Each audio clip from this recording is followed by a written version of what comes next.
Hey, Timely, we're about to start the show. Gonna start the show. I'm gonna run the cheesy.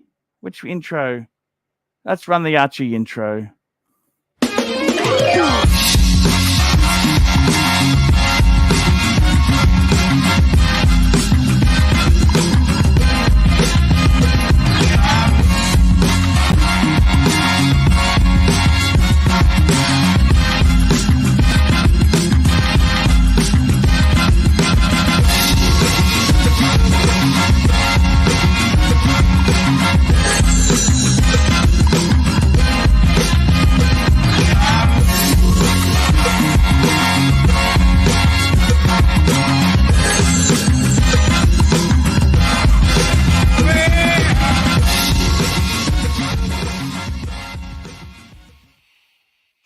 Hello, Timely. How are you, my friend? How are you? Good. Hey. How are we doing? Hey, we started 1 minute early today to make up for being late yesterday. Hey, how's that? 1 minute early? The early bird, How you been, man? How you going? Good. Very good. Everything's been going pretty well lately. This week's been pretty fun to be on the show. It's good to have as well 10 back. Got a nice bit of banter going. Yesterday we had a good panel. A lot of people jumping on. It was fantastic. We did that. Do you take a multivitamin, if you don't mind me asking? On and off. Yeah, I've been feel and because I take this. This is the Blackmore's, just like a chemist vitamin. Yep. I on and off. You know, is it expensive? Expensive wee. That's what people say to me. You're just making expensive. Pretty much. But hey, can't hurt. But I got to tell you, I went to see the naturopath and I've copped a lot of flack. People have said to me, voodoo. I actually think my anxiety has come down seeing them.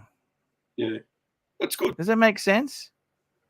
Yeah. Even if it was like a placebo effect, it doesn't matter. It's working, right? Whatever works, it doesn't matter. Well, actually, it does matter because they're fucking expensive. But if it's working, then it's worth it. If it's working, it's worth it. Yeah. And they gave me the naturopath. She gave me some stuff to try and cool me down a bit. It's been pretty damn good there. Speaking of calm and cool, we've got Mikey. Hello, Mikey. How are you, Mikey? Hi, Arch. I'm fine. I just barely made it home in time for the show. Oh, that's okay, and, man. I've got to actually pay bills for the next few minutes. So I was just saying hi. And hey, no, that's cool, man. I definitely can confirm that acupuncture definitely helps, and pinching your earlobe is one of the things you can do to relieve stress. Just pinching your earlobes and tapping your wrist right here. And do you have to like tap your head and rub your stomach at the same time though as well? Is that what it is? No, but tapping your wrist right here like this, just like, down on your lap or whatever, that and pinching your earlobe, both are things that are acupressure along the same lines as acupuncture, but those are two stress relieving things that you can do that will help lower your stress. Along with, actual acupuncture, if you want to go and pay, that works as well. They those Chinese, they really know their shit. They do know their shit. Mr. GMT also had an option on stress relief that he went through and explained the other day with you. Yes. We have tried that there, and it's a joke. I don't know. Lots of pussy usually. I got to be honest with you. When I'm really stressed, I don't feel like like unless it's really presented to me, I don't feel like pursuing it. Does that make sense? Oh yeah. No, I mean, no. But I'm stressed. Not at all. Yeah. Sorry, I'm 38. I'm always on the pursuit. Sorry. Hey. No. Anyways, I'll be back. Leave me on. No worries. I gotta pay my bills for the month. No, that's okay. So I I'll had be back in a few minutes. No worries. I had the Americans, their morning show, the really early morning show, I had Jonathan Higgins on. Yeah. And he was actually, listen to this, he was actually talking about a watch he'd just bought. Well, actually, no, he'd bought it a while ago. He actually mentioned it. He's actually got this Grand Seiko in platinum. Yep. And it was $57,000. $57,000. And that's a lot of money. It was just very special. I was hoping he'd send me a pic, but I don't actually have a pic of it. We'll see if we can. But you've seen it, right? So you know what it looks like. Yeah. Okay. Yeah. So how about this? Yeah. I've just put in $57,000 Grand Seiko. What does it look like, Arch? Anything there? It's platinum. 57,000 Grand Seiko, and put platinum after that.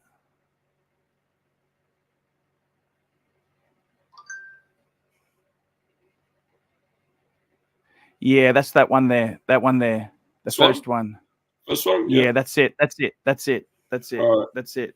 And he got, now it's actually called the Grand Seiko Elegance Mechanical. It's an Elegance. And this is apparently, these are not only just super Grand Seikos, but they take it to the next layer. These are done by some really experienced veterans at Grand Seiko. So not only do you have to be like really, really good to get into Grand Seiko, this is like the top. I mean, look, it doesn't. Just quickly, you want to say hello to a few people in the chat? You got a lot of regulars coming class saying yes. Please, we've got some fantastic regulars. We've got that Watch Boy, Pavel, Dis, SD43, Angelic Slayer.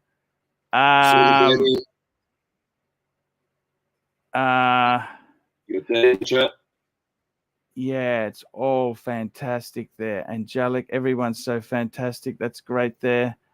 That's great there. And we're just going to time out Peter Knight. Peter, we don't want to talk about other shows. We do. This is our show here. We don't need to talk about other shows. This is the Archie Luxury Show. We want to keep drama. You know, a bit of drama is okay, a bit of fun, but yeah, it can also go over the top, and it's not fun. Nothing malicious, right? We just want to have fun. Exactly. We just want to, we want to have a good time. We want to have a good time.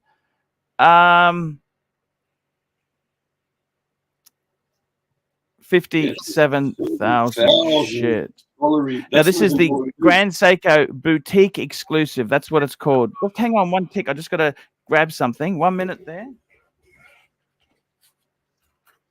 Let's have a look at the movement while we're waiting. If it wants to load. If and when.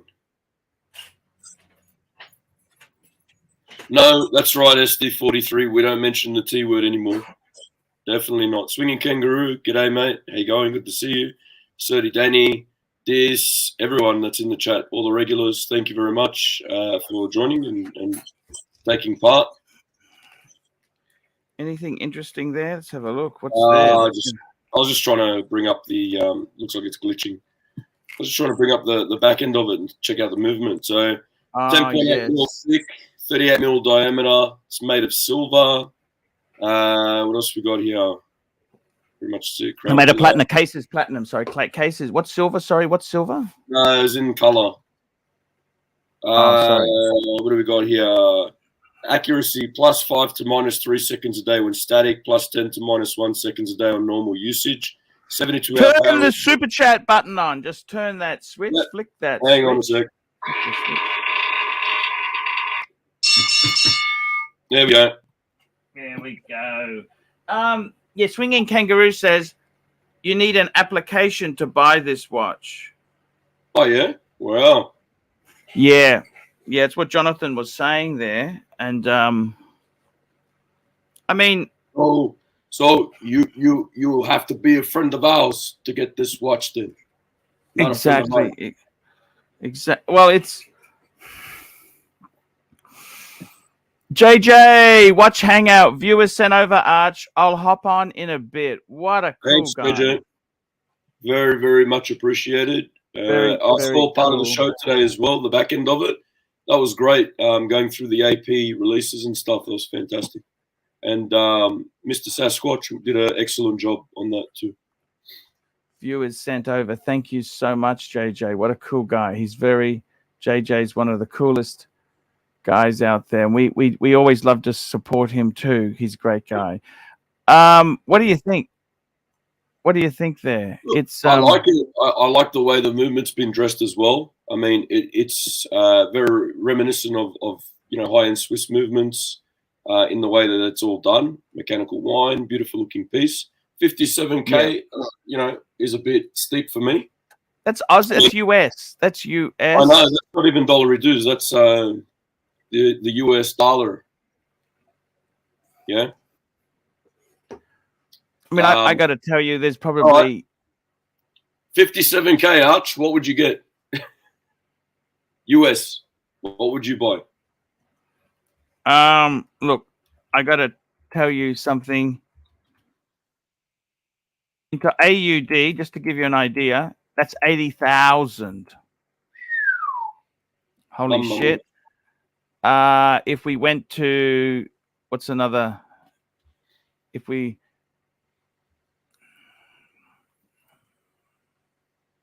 let me have a look at this. Great British pounds. That is 46,000 sterling. My God. Look, for that sort of money, I would have a collection. See, I really would have a super collection. You could have a Patek dress watch. Yep. You'd have a Submariner, a Pepsi. You could have a GMT Rolex. You could have a whole ensemble. But you know what Jonathan's answer to that would be? I've already got that, wouldn't it? This is the sort of person who's already got those bases covered. You know what I mean? Yep. Oh, I get it's that. Like, I mean, don't worry about a collection. I get it, right? You would buy a collection with that money. But what one watch would you buy instead with that money? I would have to say JJ's. I reckon the 5172 that he had, that manual wine chronograph Patek. I'd be buying that instead of this. Yeah. Does that make sense? Yeah, with the sword hands. That's. I don't know about you, Timely, but this is. I mean, I think it's beautiful. It's an amazing watch, right? Yeah. It is amazing, right? Yep. It's outside my comfort level. It's way outside of my comfort level. Let me tell you that.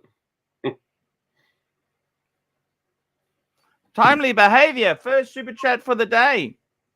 Ticker 5712 or rose gold. Let's have a look. Let's bring them up, okay? Just so we can get everyone having a check of this. So that's the 5712. Yeah.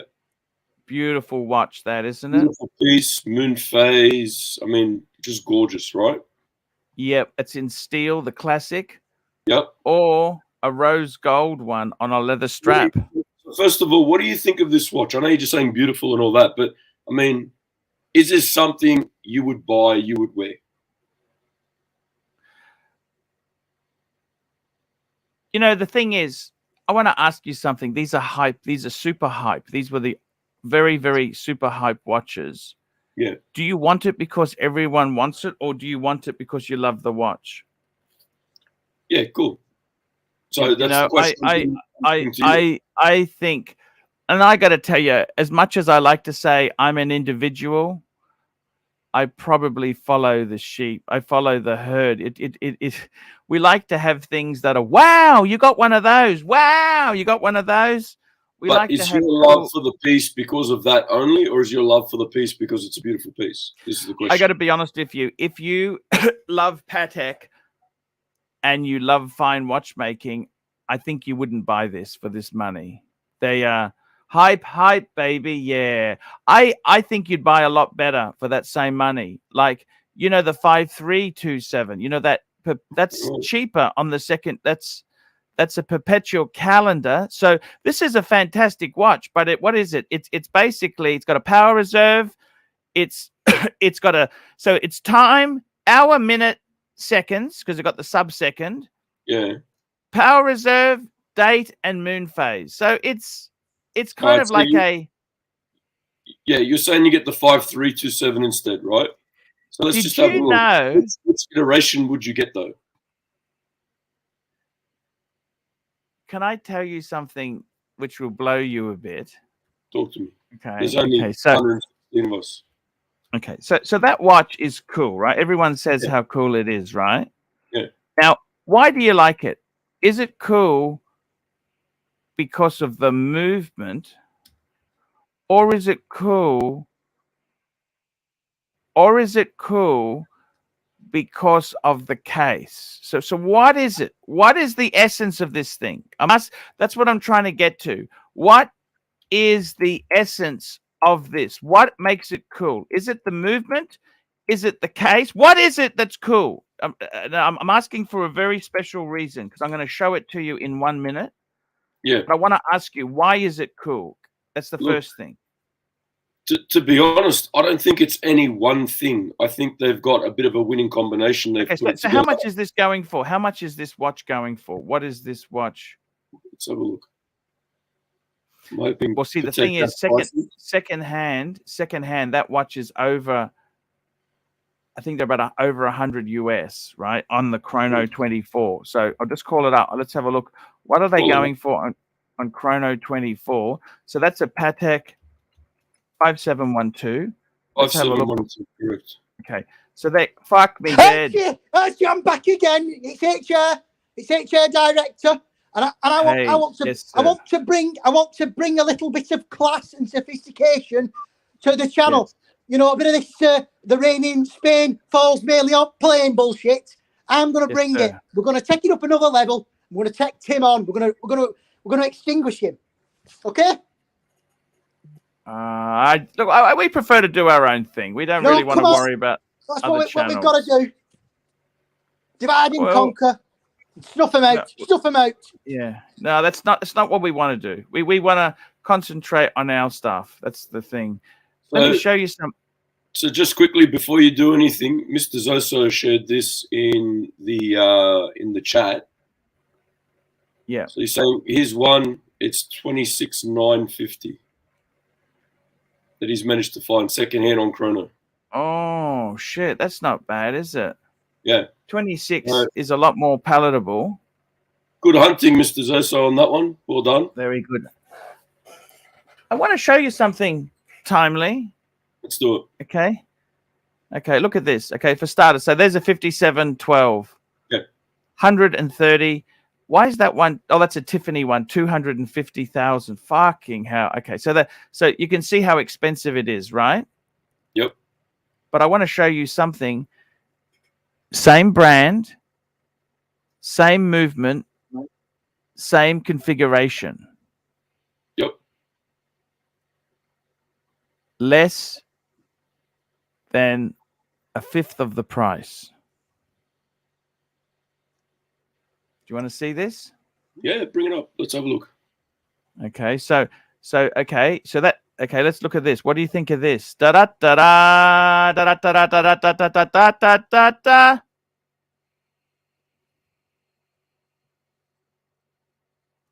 So what this is, look at this. It's a Patek 5055. Okay.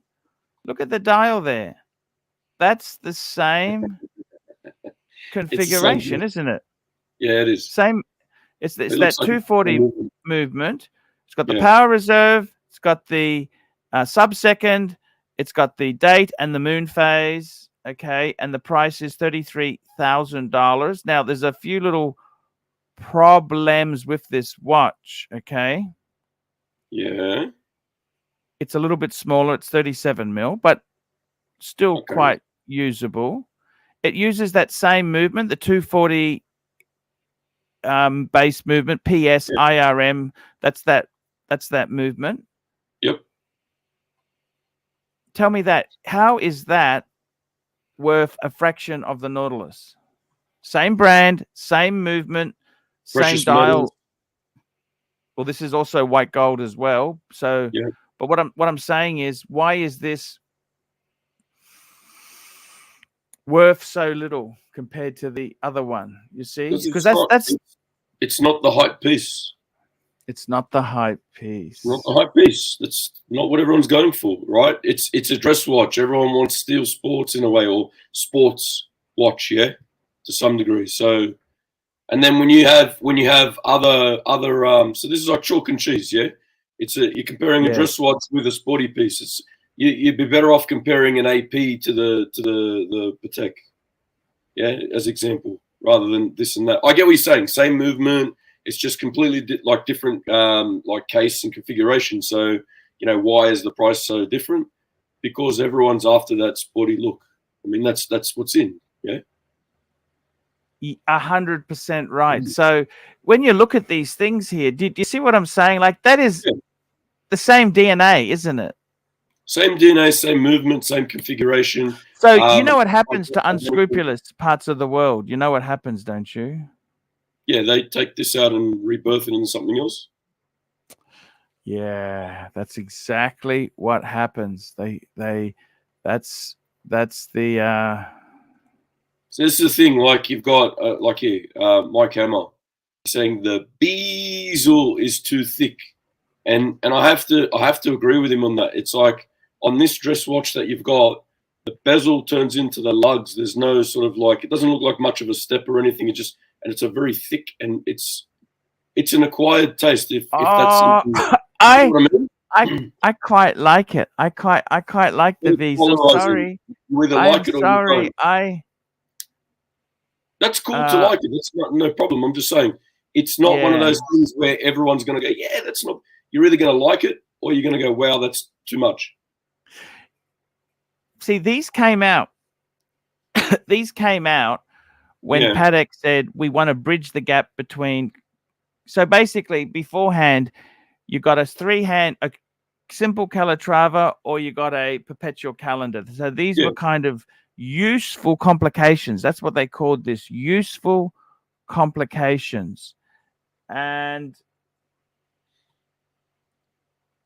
you've got to decide. You've got to decide what you think there. All right. Well, let's have a look at this one now. Yeah. So we saw the blue dial. Mm-hmm. So what do you think of this? I love it. I love it. I think it's gorgeous. But what makes you love this one? What makes you?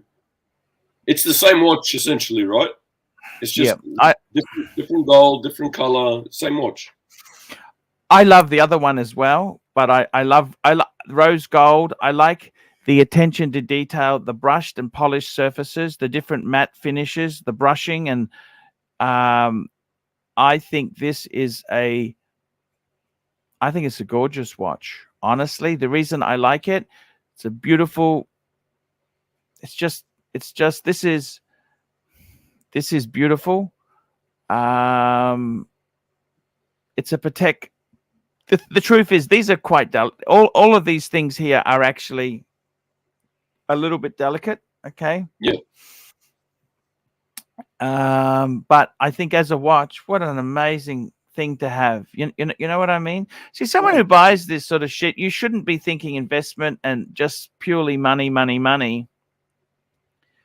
You got to say, you know, I bought this because I love it. It's beautiful. I love this watch. It makes me happy. That's what you've got to kind of do, I think. Yeah, no, 100%. Look, there's been a couple of comments in there, you know, we can't afford these watches and so forth. And I get it. We can't. I can't anyway, right? I can't either. Far out, no. At the same time, you know, you go to the motor show, we're looking at Lambos, Ferraris, Porsches, the new Mercs. Yes. Can't afford them either, right? But we still go and we still have a look. Still have a look. Yeah, exactly right. Exactly right. And so yesterday was a really good show. We had a lot of fun. Great panel. Tam was on as well. What we were going to discuss yesterday was your trip. Did you want to go through that today? Yes, we certainly can do that. There's no questions about that there. It's So before we do jump into that though, right? Well, Yes, we boost sir. up a little bit on viewers, I guess. Yep. I wanted to go through some other watches. So yeah, sure.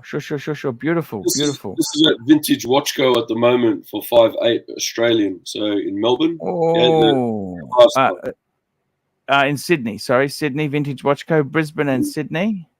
Sorry, my bad. Yeah, I'm getting confused with European. Sorry. Yep, Vintage Watchco. Where is this one located? Sydney. This one. Yep, cool. No worries. You saw that. So what do you think of the Railmaster? This is the one that is 4,100 US, guys. 4,100. I think that's beautiful. For 5,800. That's a really decent watch. I think that's nice. I like that. It's got that denim type dial there. Oh, it's got. I like that box too. That box is sexy. You know, that's that new Omega wooden box. It's much better than that crappy red ones that they used to do.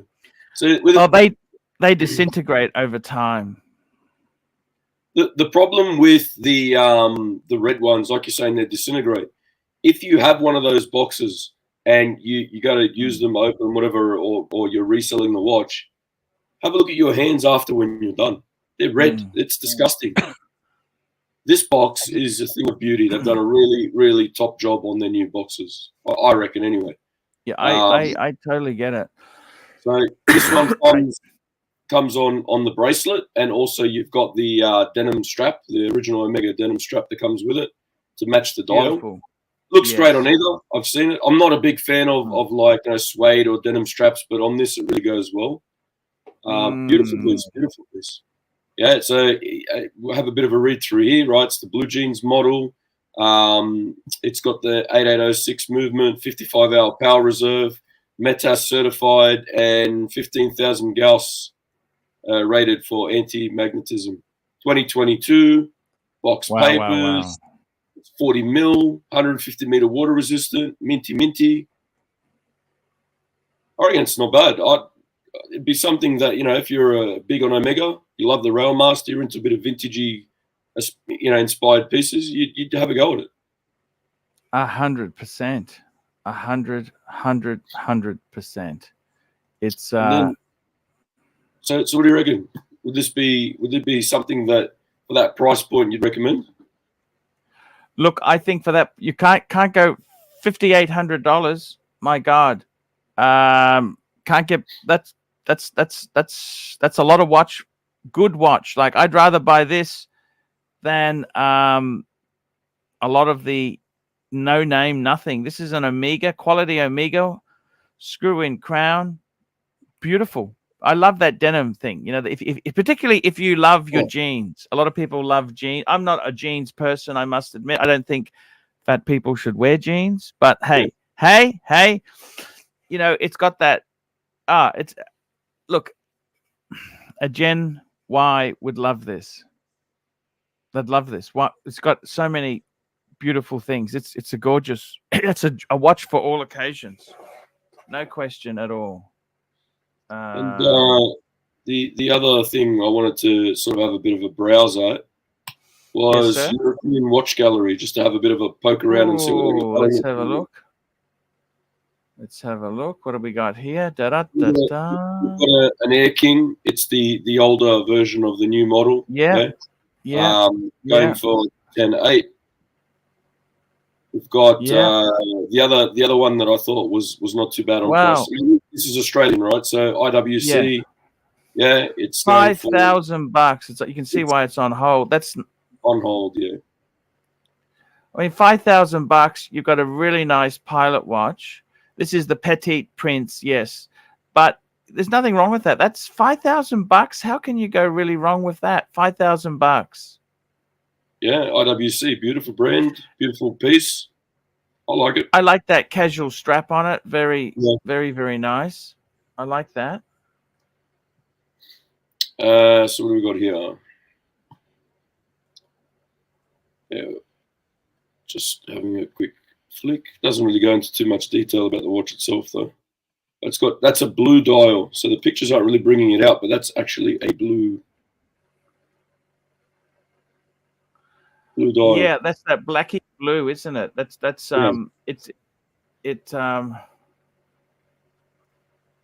It's beautiful. That is really for $5,000. I mean, we're talking $5,000. So what's $5,000 Aussie there in for US? What's that? $3,500. Three and a half US. something. That's for an look. Okay, I admit it's not the big pilot. Okay, but this is a very usable watch. Yeah, 100%. Nothing wrong with that at all. Very usable.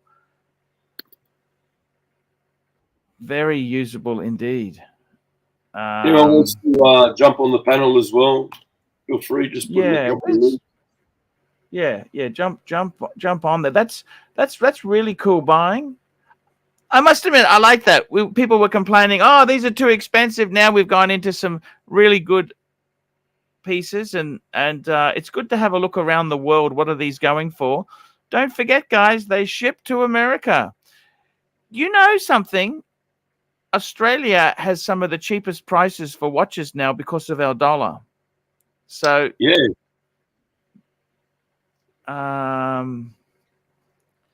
Amazing watches there. I got nothing wrong with the older Air King. John Galt, $2. $2. I was just waiting for someone to say this. John Galt, $2. Archie, your thoughts on the new AP release? I've just got that waiting in the wings, actually.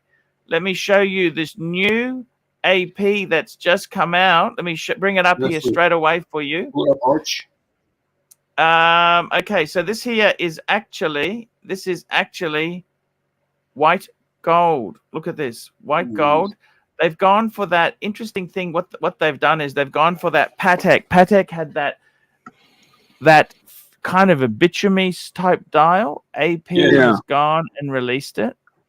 And this here is the AP Royal Oak Jumbo. And this here. Look at this here. What do you think of that dial? The dial. What do you think? Of the same texture, like you're saying, of the 5226. Yeah, yes. It's identical. Yeah. Now, interestingly enough, this here is actually the 16202. You notice something about the 16202? It doesn't actually have a seconds. It's minutes and hours. No second hand. Do you see that? Just the bare bones.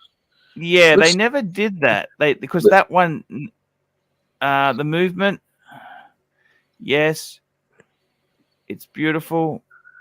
It looks like a gas pump. The little symbol down below at 6 o'clock, just above the end, it almost looks like a gas pump. The AP there. Yeah. Yes. Yes, I bet you AP's glad you're not in marketing, Mike. Yeah, I know. Huh? I'll never get a job there, will I? Spend a fortune, buy a gas pump. So this is 39 mils, which is the traditional jumbo size. 50-meter water resistant, because it doesn't have a screw-in crown. I believe it's just a push crown. Yeah. 18-karat white gold. Let's be honest, you're not really wearing it for any water. 65,000 Swiss francs, which is about 65,000 US, which is about Aussie dollars, about 90. 80 something. Yeah. Mind you, it's not much more than that Grand Seiko in platinum we were showing before. Well, there's that. And I mean, there's the Patek we were showing before. Yeah, the blue dial against this. Yeah, so you can either go and get yourself a 5712, or you can buy this as well. I mean, that's sort of where we're going, yeah? Yes, exactly. This is so basically when they relaunched this, it was available in steel, yellow gold, rose gold, and platinum. Now, what was missing was white gold. So now they've done it in white gold. What do I think? Yeah, it is beautiful. It's beautiful. I mean, I'll be totally honest with you. I think I prefer it in steel. I'd prefer to have one in steel. And I would prefer... This is a special model. It's the it's the jumbo, the 16202. I reckon I'd prefer a standard 15500. That's the one Tan's got. Steel. Yep. It's got the second hand and the screw-in crown. I reckon that's what I'd prefer. I'd prefer that. But Tan's got some pretty good taste, so 100%. 100%. So it's a tough one. It is tough. It is tough. But I got to tell you, I think it's a bit. I think this is for rich people who are so wealthy. They got friends who know the APs. Oh, you got the new AP. That's why you buy this. Yeah. It is beautiful. It is beautiful. I mean, it's not rubbish. It just, to me, it doesn't. It's fucking gorgeous. It is fucking gorgeous. I just think it's. It is. Paul's picking his words very carefully. It's still unattainable. It's unattainable. It's fucking unattainable. It's beyond. It is. You know what? I think I prefer the VC overseas. You know, the one JJ was thinking about, the 3-hander in the rose gold. That sings to me like a canary. Mikey's German-made watch, yeah, the overseas. Just having a bit of fun, Mikey. It's all good. Exactly. You know what I'm saying? Like, yeah, 100%. I mean, I get it. Look, if you've got a few APs, I can see how this would be amazing. It's 101,000 AUD. It's a beautiful piece. It's expensive, precious metals. They've redone the dial, 2-hander. I get it, right? I understand where they're going with it. But again, yeah, like you're saying, with what JJ's after, yeah, in the rose gold, with that beautiful blue dial on that Vacheron, I mean, I'd be going the Vacheron. Yeah, I agree with that. That's 100%. And especially if I was in JJ's position, where you know he had that opportunity to acquire one, and sort of flip the one he's got for that, I'd be doing that as well straight away. Yeah, I got to be honest with you. The reason Peter Knight, I don't understand Peter Knight. What do you want to do? Do you want to get blocked, or do you want to go into timeout for a bit? The reason other people are talking about this watch is because it's a new release. Other people don't have a monopoly on it. This has just come out today. Yeah. I mean, I when I wake up, I jump onto the watch press. One of the big watch presses is Hodinkee. Jump on, have a look. This has come out today, so obviously it's going to be talked about by numerous people who do watch talk shows, because that's what we do. No one has an exclusive on this new release here. This is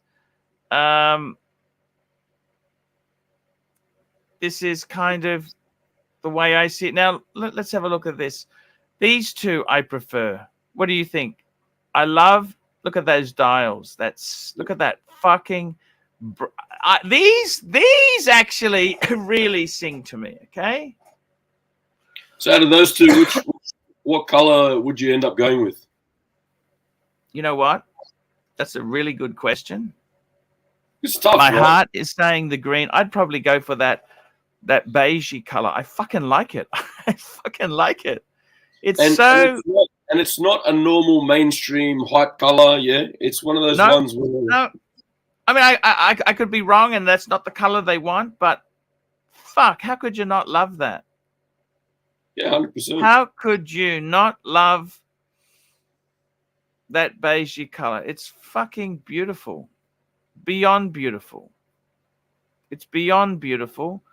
Like that. I like the way they've done that shot with the curtains there. You know, those 70. I think I had those fucking 70. I've seen those fucking 70s curtains.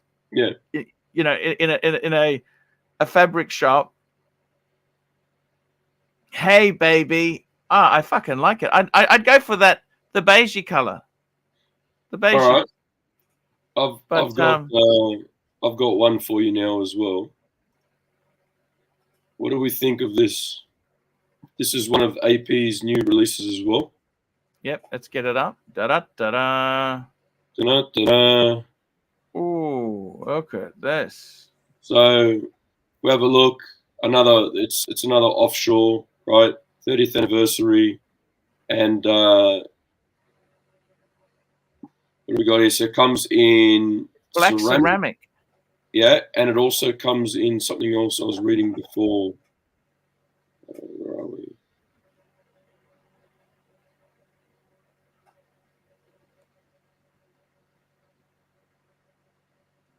Where is it?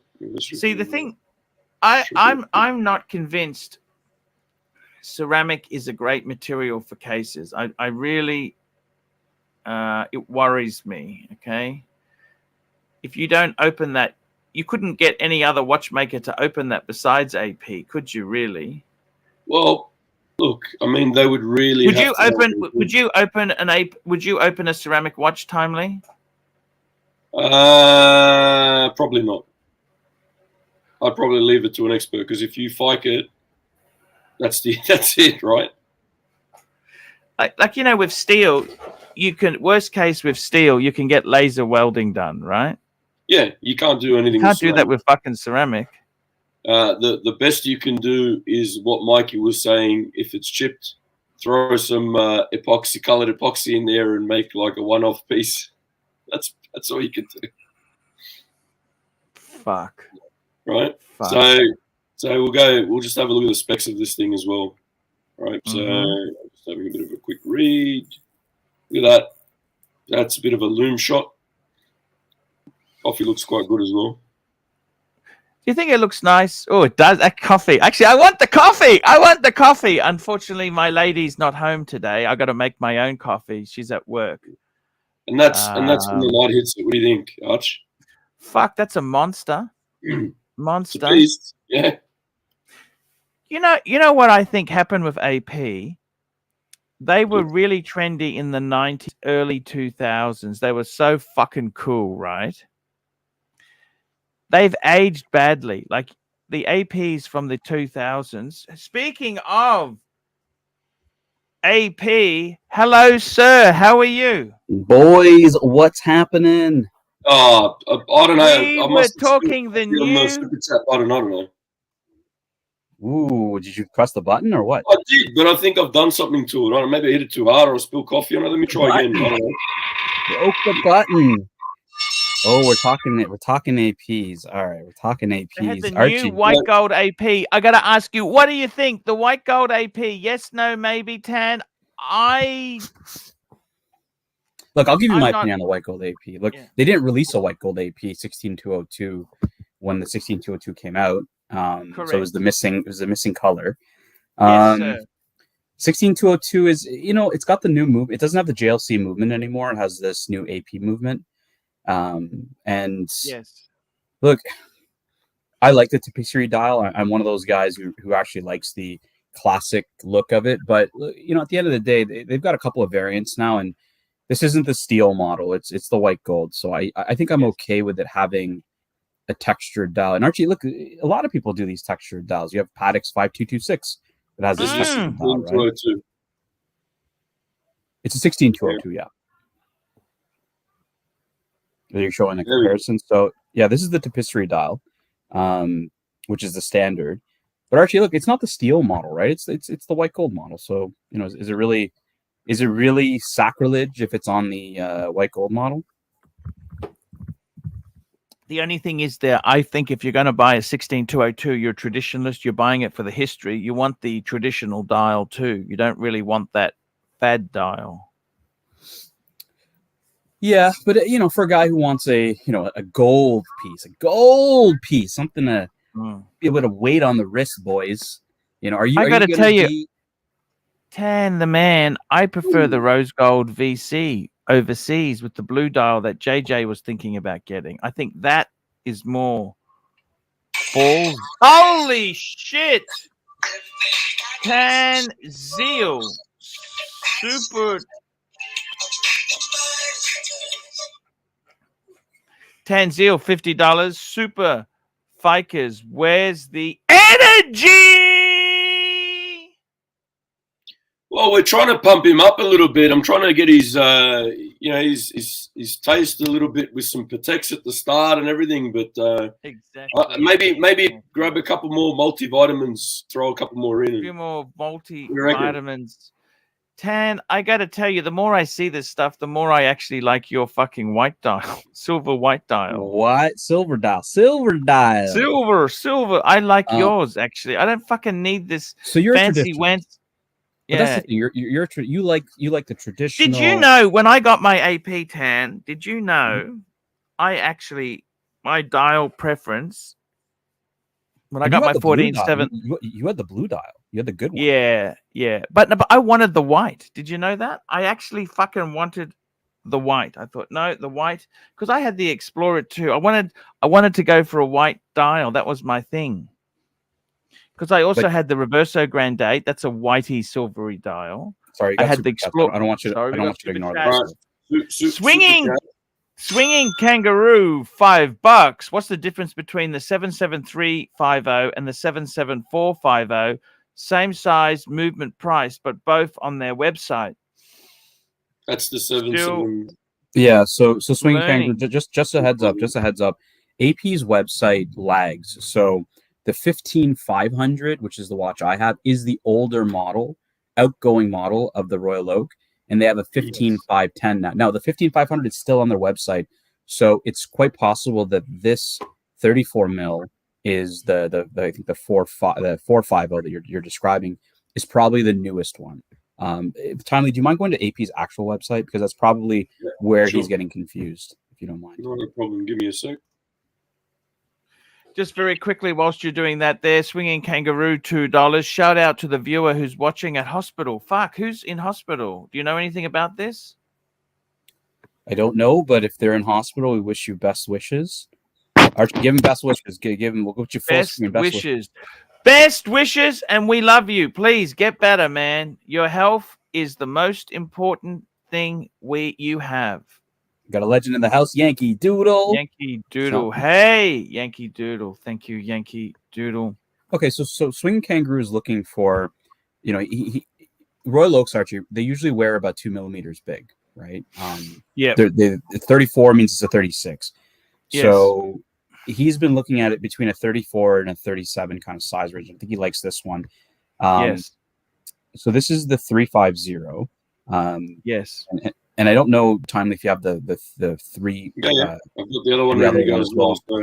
Yeah, maybe just show the other one, because this is the 50th. So it is a new model. This is exactly what it is. Oh, I see. Shit. Is there a different dial? Can you go back to the old one? So these are 34 mils, right? Yeah, they're the smaller version. Yeah, so you can see the dial. Are these a men or a ladies watch? Unisex. Come on, unisex. I know you're gonna say, well, the 15450 was in the ladies, but that's years ago, Archie. We're talking about ancient history. But look at the dial time. You got the AP applied logo, right, on the 350, which is the outgoing one, and and if you switch to the new one, you'll see the logo's gone. Yeah, it's different. See, it's different. 100%. Yeah. So fuck! There's no AP. Why doesn't it have the AP on it? They did this on the 510 as well as the 500. Oh, they're moving away from that logo. Why? I think I like the logo. Yeah, purists are perfect. Even when they went to the 500, the purists missed the automatic. And Nico, I was talking to Nico about this on JJ's show earlier. Nico was saying he prefers the all the script on the dial. What's up, JJ? Did somebody say unisex? Unisex. Yeah, there's no more AP. I'm a little disappointed in that too. I kind of like the AP up at the top. I wish they would do it like the old 15300s with no double baton up at the top, just the big AP. JJ, got to ask you. I've actually looking at this white gold AP that's come out. I still would say your Vacheron and rose gold with the blue dial so much classier. What do you think? Yeah, more my speed. It's not mine yet, but hopefully it will be soon. We shall see. Hello there, watch boy. I want to get it. So JJ, out of these two, what would be your pick? The 350 or the 450? Hang on, I'll just JJ, the difference is literally the The difference is the same as the 500 and the 510, basically on the logos. Right. It's just a smaller version. Yeah, I'd probably go with the 450, I think. So Swinging Kangaroo, JJ wants the new one. 450. The 450. He's gonna go. I think the other thing is too, JJ, going with the new one, it's going to have better retention of value. Mm-hmm. Slightly. The 500 and the 510 on the secondary is about $1,000 off. If you're not talking about the 50ths, they're about $1,000 difference right now. I love your 500. That's a great watch. I love it. It's not completely usable. Like, is that a daily for you? No, not at all. I wear it maybe like a couple of times a week, just when I'm just wanting to enjoy it. It's not a daily at all. I have other watches for dailies. To break the rules, you firstly have to master them. You know what I like the best is that you get the thinner bracelet though on the newer one. Even on the 15.5, like on the Holy shit! We got a super chat here. $50. Tanzeel, $50. AC3, tell us why the code.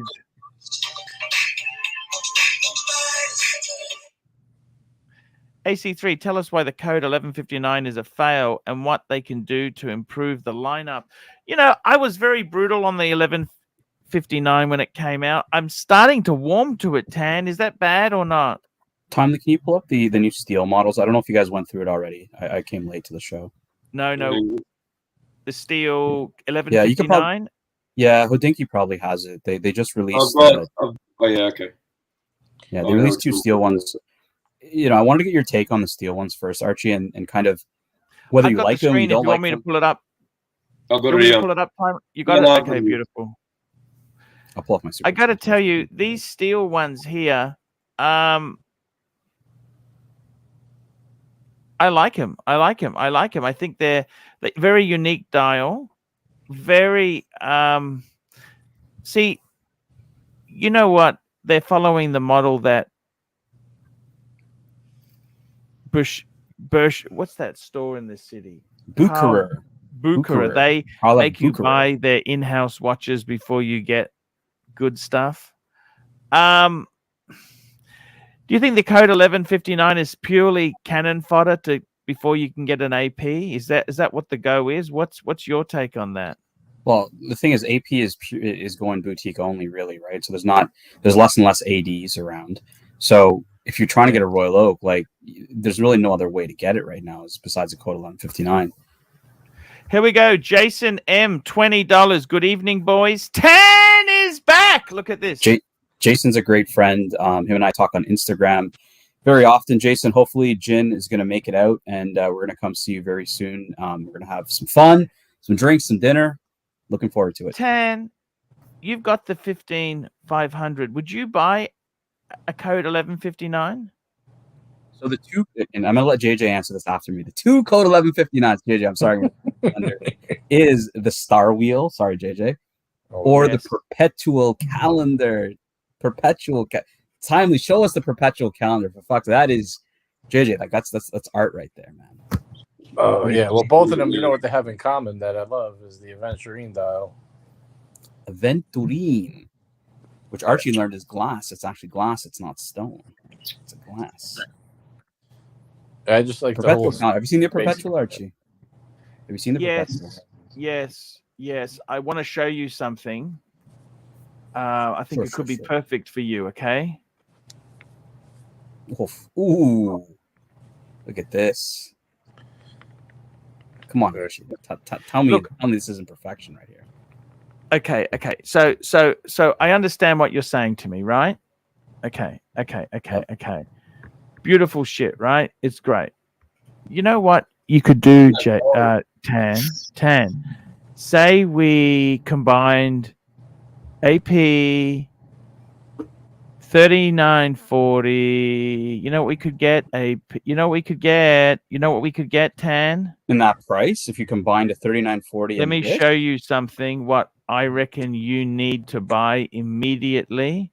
$17,000. $17,000. Dollar Dazzler. 17,000.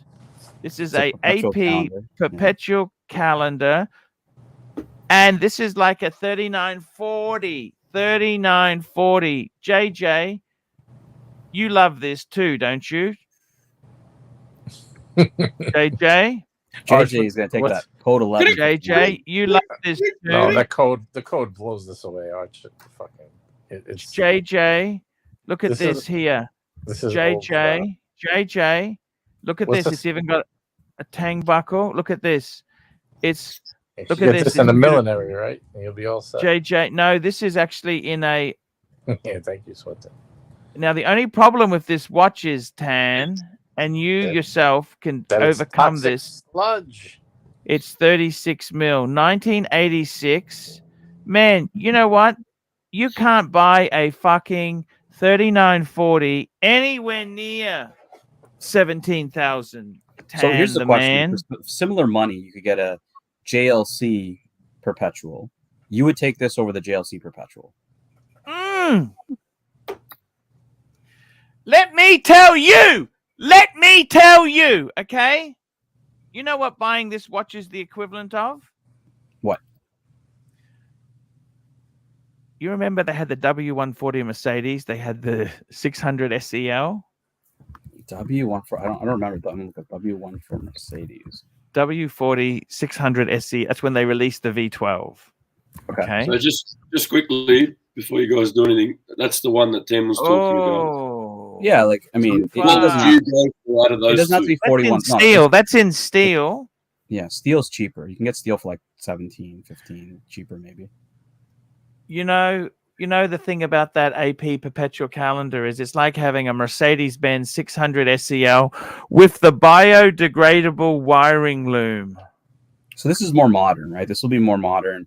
Size is probably what, like 37 on this one? AP, man. Ooh, you got money coming in. Why don't you pull up Jason's before mine?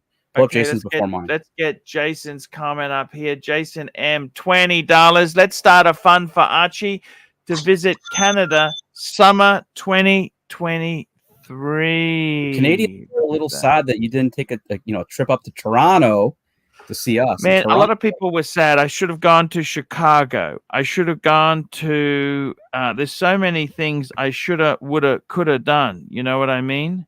To Miami, Chicago, the flyover states, man. There were so many things there. And then we've got Tan Zeal, $5. Timely, please pull up the AP 1159 Star Wheel AC3. Give us 3 reasons why you should not buy this watch if you're trying to convince JJ not to dump his money. Actually, I got to tell you something. You know this Star Wheel? I've actually fallen in love with it, okay? Well, okay, you're failing already off the bat. You're supposed to convince him not to buy this watch. Okay, I got to tell you, it's fucking amazing. You know this? It's one of these watches where when you get how it's so cool. It's so cool how it does it, JJ. You know that? I love this watch. I think it's awesome. I'm wondering, is this going to come out and in a couple of years going to drop in price, or is this going to be super hot and stay above retail? That's the question. Oh, it'll drop. Come on, JJ. Look at history. I'm thinking so too. I'm thinking it can't. It can't. 40,000 US or less, it'll be in a good buying range, I think. I mean, this is actually a very interesting fucking way of doing time, don't you think? It'd be a bitch to service, JJ. Yeah. What did you tell me the other day? Why do you always got to bring up service costs? Just quickly, sorry, this was a member super chat from Wistful Thinking. Yes, Wistful Thinking. Tan is back. Here we go. Tan Zeal. This is the watch here. Timely, please pull up the 1159 Star Wheel. AC3, 3 reasons why you should not buy this watch. Okay, number 1, I'll tell you what's wrong with this watch. 1, if you're going to spend that sort of money, you should be buying an AP Royal Oak in steel. Okay. Number 2 is this watch here is a fad. You're going to pay a huge premium for it now. In a couple of years' time, it'll get soft. And number 3, the third reason why you wouldn't buy this watch here? Service fee. I got a feeling this watch here is going to be expensive to service. Can I give 3 quick reasons as well? Yes. Three Yes, reasons sir. not to buy this watch. One, it's too sexy. Two, you're going to get too much attention. And three, you're probably not going to want to buy anything else after it. My only actually big negative is the size. I wish it was like a little drop smaller, maybe even 1 mil, just 40. So this one's it's 41 mil. It's 10.7 thick as well. So just a heads up. 39.5 would have been good, but yeah, that would have been spot on. 39.5 would have been very good. There's only 5. We got more money coming in, guys.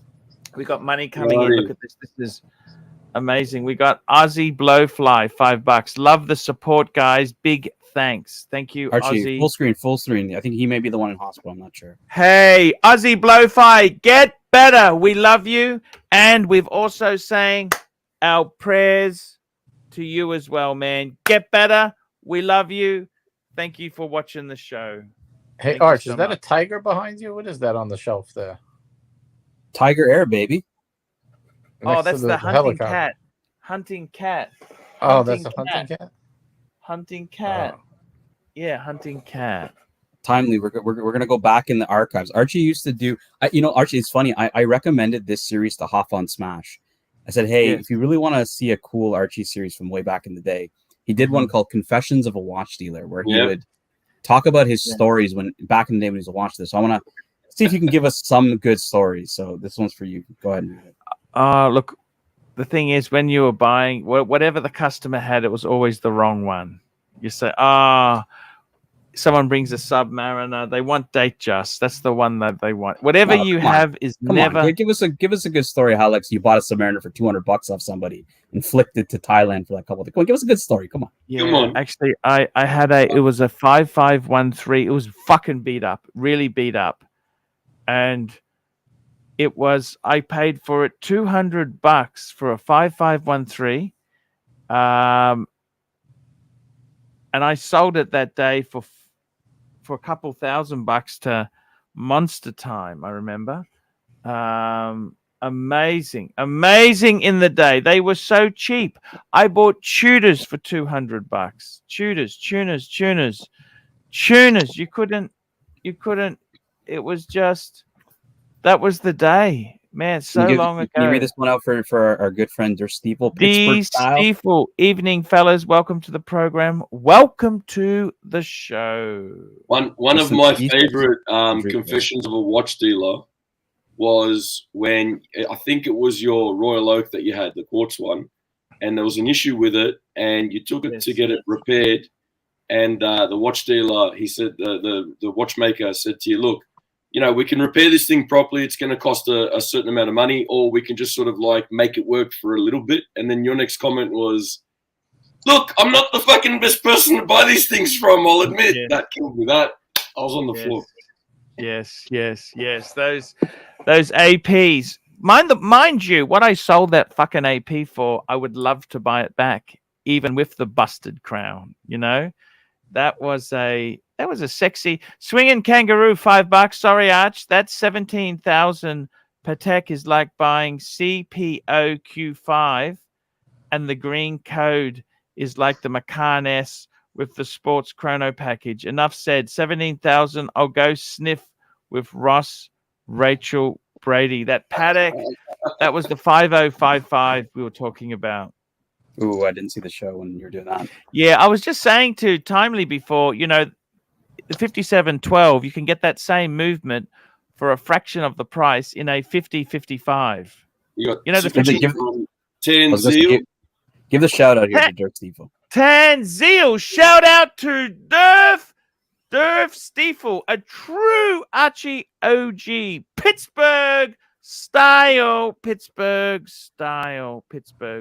love our Pittsburgh style steaks. JJ, we were talking about this yesterday. Pittsburgh style, burnt on the outside, raw as fucking. Raw as fuck in the middle. Yes. Joseph, watch the club. What's up? Hey, what's up? Now, what's up, Giro? You wanted a wrench. Why don't you put a comment so I can put a wrench there? I did. Trump Nation. The Trump Nation. Oh, that's you? Of course. Oh, you changed your name. Fuck. I like Giro Powell. That was We had some political talks, and I had to change it for my own safety. You understand? Okay. Fair enough. There we go. You've got a wrench, haven't you, Tan Zeal? I've got the executive wrench. He does. Yes. Beautiful. Yes, executive wrench. And you get the keys to the executive washroom as well. Executive washroom. We've seen that on Archie showers. We've seen the executive washroom. Timely's loving it, baby. The camera's on. The camera's on. The smile is on. Timely, let's go. That was the Great Bailey's catastrophe, wasn't it? Yes, I drank 1.5 Bailey's bottles. That was I don't want Bailey's anymore. $2 super chat, Archie. Let's go. Here we go.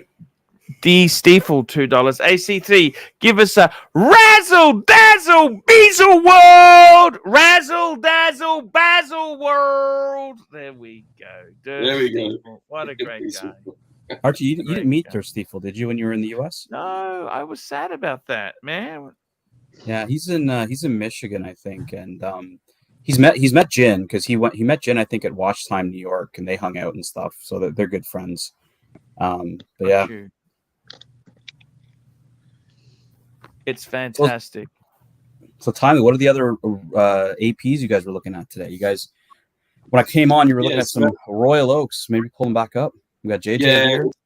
Just about to bring it up. So as well, JJ, I mentioned before, you guys, I caught the back end of the show, and you guys did a really good job on this, and full credit to the Sasquatch.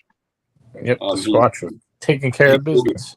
Yeah, man, he killed it. JJ, are you scared about ceramic? Slightly, but I'm more of the fact that I just don't really love the look, like the black look. I like kind of either precious metal or steel or even titanium. Like I like a metal look, you know. So has anyone on the panel? Has anyone on the panel got a ceramic watch? Do we own one? I've had a couple, but I've sold them all. Okay. I had how's your investing going? Are you back in your trades, Bitcoin and the others? Meta has been doing greatly over the last months. 100%. Yeah, I've been buying all the way through. Yeah, it is what it is. Long-term planning, long-term. But to answer your question, I had the IWC Pilot in ceramic. That was a cool watch. And then I had that is cool. I had the gray side of the moon with the meteorite dial and the rose gold accent. That was Jin and I got plastered, and Jin spilled his cocktail all over the Omega glass countertop. That sound like Jin. There's Stiefel. He dropped my paddock at fucking Richard Mille, that fucker. Yes. Tanzeal, $5. AC3, the CEO of AP is resigning, probably sacked course of the shit. 11.59. If you took his job, what watch would you make? Current line or new? You know what I would do? I tell you what I would do if I took over. You know what I would do, Tan? What would you do? I'd bring out a steel AP Royal Oak on a rubber strap. Rubber. What do you think? Rubber. He's been talking about a Steel Sports Rolex, like an Air King or something to that effect on rubber as well. Would you bring back like the Millenary? Would you do the Jules Audemars? Like, what would you do if you were to bring something new? I tell you what, Tan. I think AP itself there. Look. It's a difficult thing. When the AP released the Royal Oak, that wasn't successful to start with. It took a while for it to gain momentum. AP used to be basically very similar to Patek, those smaller dress watches, which they seem to become poison now, Tan. Nobody they were wants big them. on two things: ultra thin, complications. Correct. Yes. And we saw how well people respond to the dress watch thing when you brought up the one that has the same movement as Yes. Everyone was like, oh. The interesting thing is, Tan, you know what complication AP never did well? Which one? World Time. They never did that really well. I don't ever really You know, when I think world time, it always gravitates to paddock. I never think of paddock. Yeah, I never think of AP. AP, I think of perpetual calendar. I think, you know, like moon phase, stuff like that. Do you think the millenaries will ever come back? The Jules Audemars? Probably. Well, the millenary. We got Giro. You're on the panel, right? Yep. Yes. Giro loves the millenary, right, Giro? Absolutely. It's an affordable AP. You can buy it for 5, 6, 7 grand, and it's 39 mil, and it's 3-hander with date. I mean, can you go wrong with 5K on AP? The only problem is it's like buying a cheap Mercedes-Benz with a V12 engine. The service costs will kill you.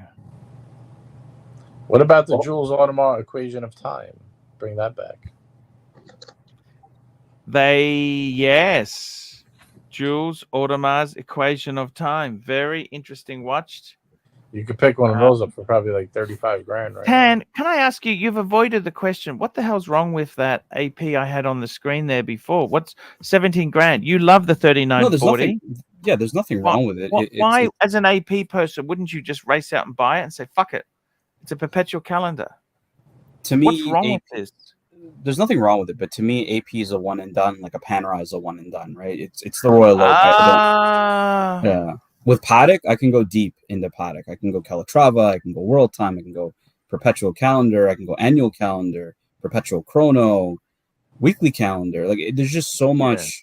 Paddock, their catalog, I think that they do really well with the depth of their catalog. You go to AP's website, Timely, and you're in a sea of 1,000 Royal Oaks. You know what I mean? Like what the fuck? Yeah, 100%. What the fuck? Do you think Paddock is scared of them becoming like a Nautilus and Aquanaut company? Is that what Terry Stern is scared of? He's seen. You can answer that after the super chat. Super duper chat here. We got a super chat from Strider, $8. $8 to post pic of Ayers Pitta. I just sent you, Arch, for Giro Pow and Israeli forever. No holes case Coke, 1999 for 17,000 for Oddball Austin. So he actually sent me this was actually quite delicious food for Ayers Pitta. This was actually I thought it was Greek. It's pronounced food. Archies Pitta. So what is that? Is that Israeli or that is actually Greek? It's Middle Eastern, right? So I'm Middle sure Eastern. You get it. Yeah, you get in Israel, you get in Lebanon, you get in that area of the world, the Mediterranean. Yes, this actually looks really yummy. Sourdough, and it's got. I reckon this is actually pretty fucking healthy. To be totally honest with you, I'm going to bring it up, Arch, bring it up. Here we go. Let's get it on the screen for you people to have a look and see for yourself. What do you think? Da. Oh, look, kosher. Oh yeah, it looks like a pita bread. Oh, it's delicious. It's got some salad there. Nice bit of sauce. Beautiful. How much was that? And you got a bit of meat there. Hey, that's beautiful. I reckon that is. Archie, I'd eat that. Would you eat that? Do you like falafel? Do you know what that is? It's like chickpea. Yeah. It's made of chickpeas, I think. Yeah, it's almost like fake meat. Yeah, I don't like fake. Well, fake. It's not fake. It's vegetarian. It's falafel. It's its own thing. Yeah. But it's often found in pita bread like that. Is it chicken or is it beef? It's not. It's neither. And then, okay, there's two parts to Strider's thing. Then he said 17K. I think it's Austin Daniels he's referring to.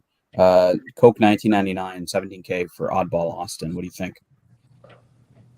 I think he said it was a no holes case Coke. No holes. So that's the good transitional model because it's a no holes case Coke 99. Archie, you know the 16710. I thought they were later. 16710. The best 16710 is holes case with solid end links. Exactly. Yes. I thought that was early 2000s, wasn't it? Yeah, I don't. Yeah, maybe it is actually. I'm surprised it's a no holes. I can't work that out. Or maybe he means holes case Coke 1999 for 17. Maybe that's what he means. Maybe he's made as long as it doesn't have the hollow endings. Hollow. We don't want hollow. We want solid, baby. Solid. Right, we got super chats piling up, so let's keep going. No jingly jangly. Next super chat we got here is we got Tanzil $5. Name 3 rail watches for Strider for the rail advocate Paul Pluter of Queensland Rail. Yes, sir. I'd have to say you'd have to look at the Railmaster. You'd have to look. Then there's a couple of different iterations of Railmaster. 57, you would go for a modern Railmaster. And I think the third one would be a ball. Maybe a ball. What do you think of that? Ball has the official. I was just going to say watch. ball. Yeah. Can't think trains without ball watches. Exactly. As much as that hurts me, I would have to say that. Yeah, exactly. Speaking of which, Der Stiefel, $5. There's a job to do. Someone's got to do it. There's a live stream to do. Only AC3 can do it. Fishy Pussy for Life, Satan DeVille, Daryl the Plumber, 2020. Archie, do this properly for Der Steve. Come on, do it properly. Sure. There's a job. There's a job to do. Someone's got to do it. There's a live stream to do. Only AC3 can do it. Fishy Pussy for Life, Satan DeVille, Daryl the Plumber, 2024. There we go. Thank you. All right. Hey, Timely, where did the super chat video go? Were you guys like not supposed to do them anymore? I liked that yesterday. It was good. I've got to go through and find it. Archie was bringing that up every time it happened. So, you guys should upload it. Upload it into the thing. So it is. If you go into, it's there. It is there. It's actually under brand, and it's under brand regular streams, and it's right down the bottom there. Right down the it's bottom. 24 seconds. Baby super chat, baby super chat. Generous Day and those people. Super chat, baby super chat. Bring in some super chats. Let's get this thing happening. Super chat, baby. Super chat. Let's get this on, baby. Yep. There we go. That. Beautiful. I got to tell you, have you had any inkling to buy a ball watch? I've never wanted one. Never wanted one. I kind of, if I end up rolling in dough and end up buying, lower end watches. A cruise ship watch, Mikey. This is a cruise ship watch. Tan, is this a cruise ship watch? The ball. I never really cared for ball, to be totally honest with you, but some people like it. I've had one in my possession as part of a trade, which came in and went straight back out again. I was selling a 2012 Seamaster 300p black dial, and the guy wanted to buy it. I got $3,500 cash plus the ball. Flicked the ball for $1,200 as well on top of that. Used some of that money to buy a caliber 17 Monaco that was going very, very, very cheap. Gave it a bit of a clean up and got it serviced, and then sold that so I got that for $1,800, and then sold that for $3,200. Nice. Really well out of that one watch. Wow. Amazing. The thing about ball is their numbers are made out of little vials of tritium, and so their numbers look more like LCD numbers. They're like straight little connected things. So the numbers aren't curved. They can't make curved little tubes, and so their loom looks kind of funny at night. That's all. That's the only thing I have with them. To use tritium now, it has to be contained. It can't just be like an old Rolex where it's painted on a dial. So they have to use tubes to do it now. So this is going back. How far is this? 2019. Back to what Ten was saying about AP making very thin watch, thin movement. Yeah. So this was in 2019 the thinnest of the thin at the time. 100%. And the scary thing is, these ultra thin movements, they can be a bitch to service. Super chat. Baby super chat, baby super chat. Na na na na na na na na. Baby super chat, baby super chat. Bring in some super chats. Let's get this thing happening. Super chat, baby. Super chat. Let's get this on, baby. I got to tell you, the reason is that I actually fell in love with it, Tanzio. It was, I admit, it's ridiculous. Well, can you read the super chat? Like, sorry, Tanzio, $50. AC3, why didn't you roast Higgins Grand Seiko today? I may have to save it for my show on JJ's channel tomorrow. What do you think of the Grand Seiko SBGZ003? Spring drive, but timely. Show the movement. And by the way, just JJ, when is your show tomorrow? Let's just give you a free plug. When is it, JJ? I believe, well, it's Tan is doing it, so it's Tan's technically, but I believe I'll be doing it 1:30 New York time, 6:30 UK time, 7:30 European mainland time tomorrow on JJ's Watch Hangout. Please, guys, support our JJ and the Tan. $57,000 for this Archie Spring Drive. Platinum. 57,000. Platinum. It's funny. This has actually got a different colored secondhand than Higgins had. Blue, yeah, his was maybe it's just the photography, but you know what? $57,000. Would you buy this? That. No way in hell. But it's not just a standard Grand Seiko. This is done by the elite of the elite. They call it the Micro Artist Studio. They're very, very special. This is the premium leads. $57,000. Yeah, so you got to be crazy to buy this. Sorry, man. Nope. So Mikey, look, I don't care who made it. Kindly, if you blow up the movement a bit, if you see Gerald Genta could have made it himself, and I wouldn't pay. Ooh, vicious, Mikey. Where you see, I know, totally vicious. And these are by application only. You know, that watch is actually an application only, which it does look amazing, though. Yeah, if you see kind of if you blow it up, right, just go up a little bit, and you see kind of that internal angle, just above the 9R02A1. You'll see an angle where it kind of just goes go down, down, just above the in between the two jewels at the bottom, right? That angle, Mikey, is extreme. You can see how it's rounded off in an internal angle. That is extremely difficult to do for anglage. That really, you see them on like Voutilainen, you see it on Resha Pershepi. Like this is finished. You talking about the routed edge? Yeah, the rounded edge on an internal angle. Yeah, on the internal angle. That's right. Yeah. So if you see the Creedor movement, the Creedor movement, this is kind of an evolution of the other Creedor movement. It doesn't actually have this internal edge. It has just kind of if you see on the other plate, it's just kind of rounded off into like a semicircle. It kind of has two semicircles. So they actually went deeper into finishing this movement. So it is a highly finished, hand finished movement. And that's what you're really paying for, Mikey, is really the craftsmanship and the difficulty it takes to do that. So again, I didn't expect Archie to go that deep. I just expected Archie to say 57,000 for this crock of shit. You should have bought a day. But speaking of Rolex, we got Yankee Doodle. This is a very good question. $5. My vintage Rolex President needs a service. Where is the best place to take it for a service? Rolex or an independent? Which vintage? Is he meaning like an 1803? That's the non-quick set.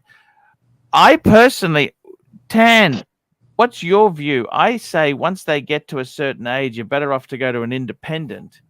Yeah, exactly. Like your independent will be able to source the parts. I mean, they made tons and tons of dates, right? So movement-wise, should not be hard to find parts. And your independent, as long as they have experience working on Rolex movements, will be just fine. Probably cheaper, won't fuck with the watch, and or won't turn it down for service. So go independent. Exactly. You won't get any handsets swapped out with service parts or anything like that when you go to an independent.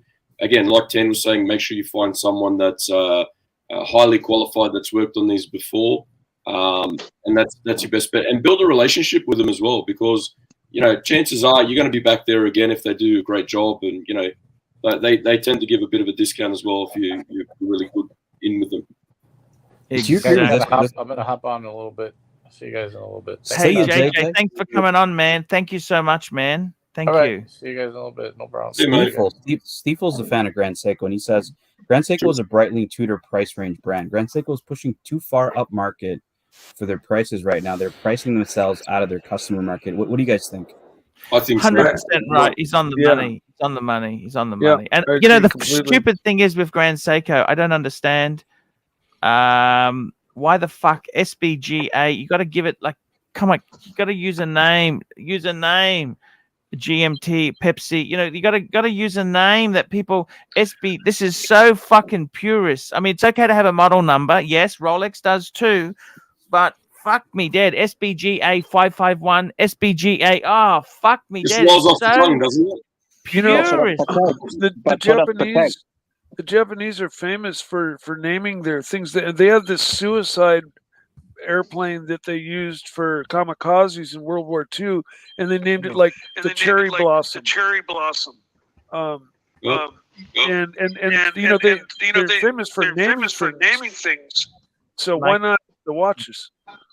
Look, ultimately, Rolex, right? In regards to Rolex pricing, yep, they might have outpriced their original customers, but they had a whole new market of people waiting to buy it.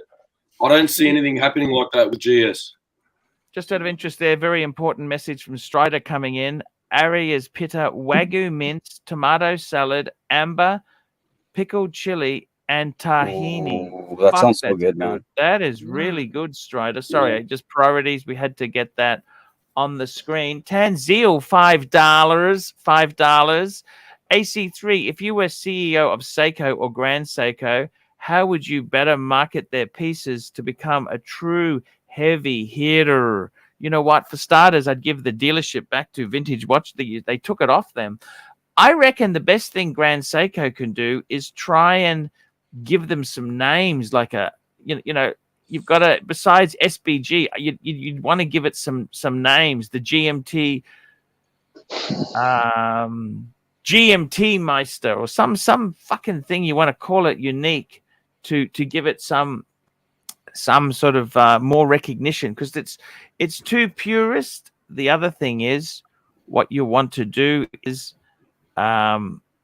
I'd want to bring out some. They're bringing it too high. It's getting, the pricing is getting ridiculous. A lot of their stuff is getting ridiculous. That's my view. The big thing about them, right, Archie? The big thing about them was the value you were getting for money, right? You're getting amazing dials, pretty good finishing. Higgins and I kind of disagree. I don't think the low end pieces are greatly finished, but he does. You know, and look, like, but just for the price when they were cheaper was great bang per buck, and they struggled with the name at that point. Now their name has really gotten good, but now, like Steve was saying, they're costing a lot more money, and then you lose the value at that point, right? I think they need to stick to the roots of being cheaper than everybody else, but better than everybody else. Yes, very good point. And we got some Grand Seiko supporters here with Sean Snowden. Sean Snowden, £4.50. These Grand Seiko case shapes wear fantastic. These Grand Seiko case shape wear fantastic. They wear fantastic. I got to be totally honest with you. I've actually tried a few Grand Seikos on, and as much as it fucking pains me, they are actually pretty comfortable pieces. And that's the thing about them. They are. D. Stiefel, Grand Seiko reward nearly 80 new models last year and 40 limited editions while utilizing 20 different movements. It's absolutely outrageous. And all this BS inspiration stories behind their dials is boring us. And Trooper says they do have the Peacock, the Snowflake, they have the White Birch, Black Birch. So they have some of them that are like that. But But those are unofficial names. They're not. Yeah, I mean, Rolex does call it the Submariner. They do call it the GMT Master, right? We create the nicknames, but you know, you're right. So, and Forbin, actually, Timely, if you could pull up this one, Forbin says it is similar to the Creedor Aichi, I don't know how to pronounce it, Aichi 2 Platinum. And if you look at the movement of that one, Mike, you will see the difference in terms of that internal angle at the bottom of the 3/4 plate is actually gone in this one because it's an older movement, and they finished Higgins's watch to a higher degree than the one that this Creedor is. Because Archie, this is what Grand Seiko tried to do in the past, was move away from the Seiko name and call it Creedor, but I mean, it didn't really. So did they go from Creedor to Grand Seiko? Or no, Creedor still exists. Creedor still exists. Creedor was another Creedor's above offshoot. Grand Seiko, isn't it? It's supposed to be, but in Higgins's case, I do believe that watch is better finished than this one. So I mean, it's boring. £50,000. Fuck. It's boring, kind of in the front. It's really all the actions in the back. Wow, it is. It's kind of like Narc, right? All boring in the front, but he loves the action in the back. So Narc, if you're watching, I say hello. Wow. So Mikey, just like if you stop here, movement. exactly. You see how like here it's kind of two semicircles, whereas in the other one where the two jewels are at the bottom, they did an internal angle where they rounded off the inside in the anglage, and so that is very difficult. It looks like this movement has that same kind of routed edges around the semicircle as well. Yeah, that's called anglage. That's anglage? fine. It's just anglage. But you see the two semicircles.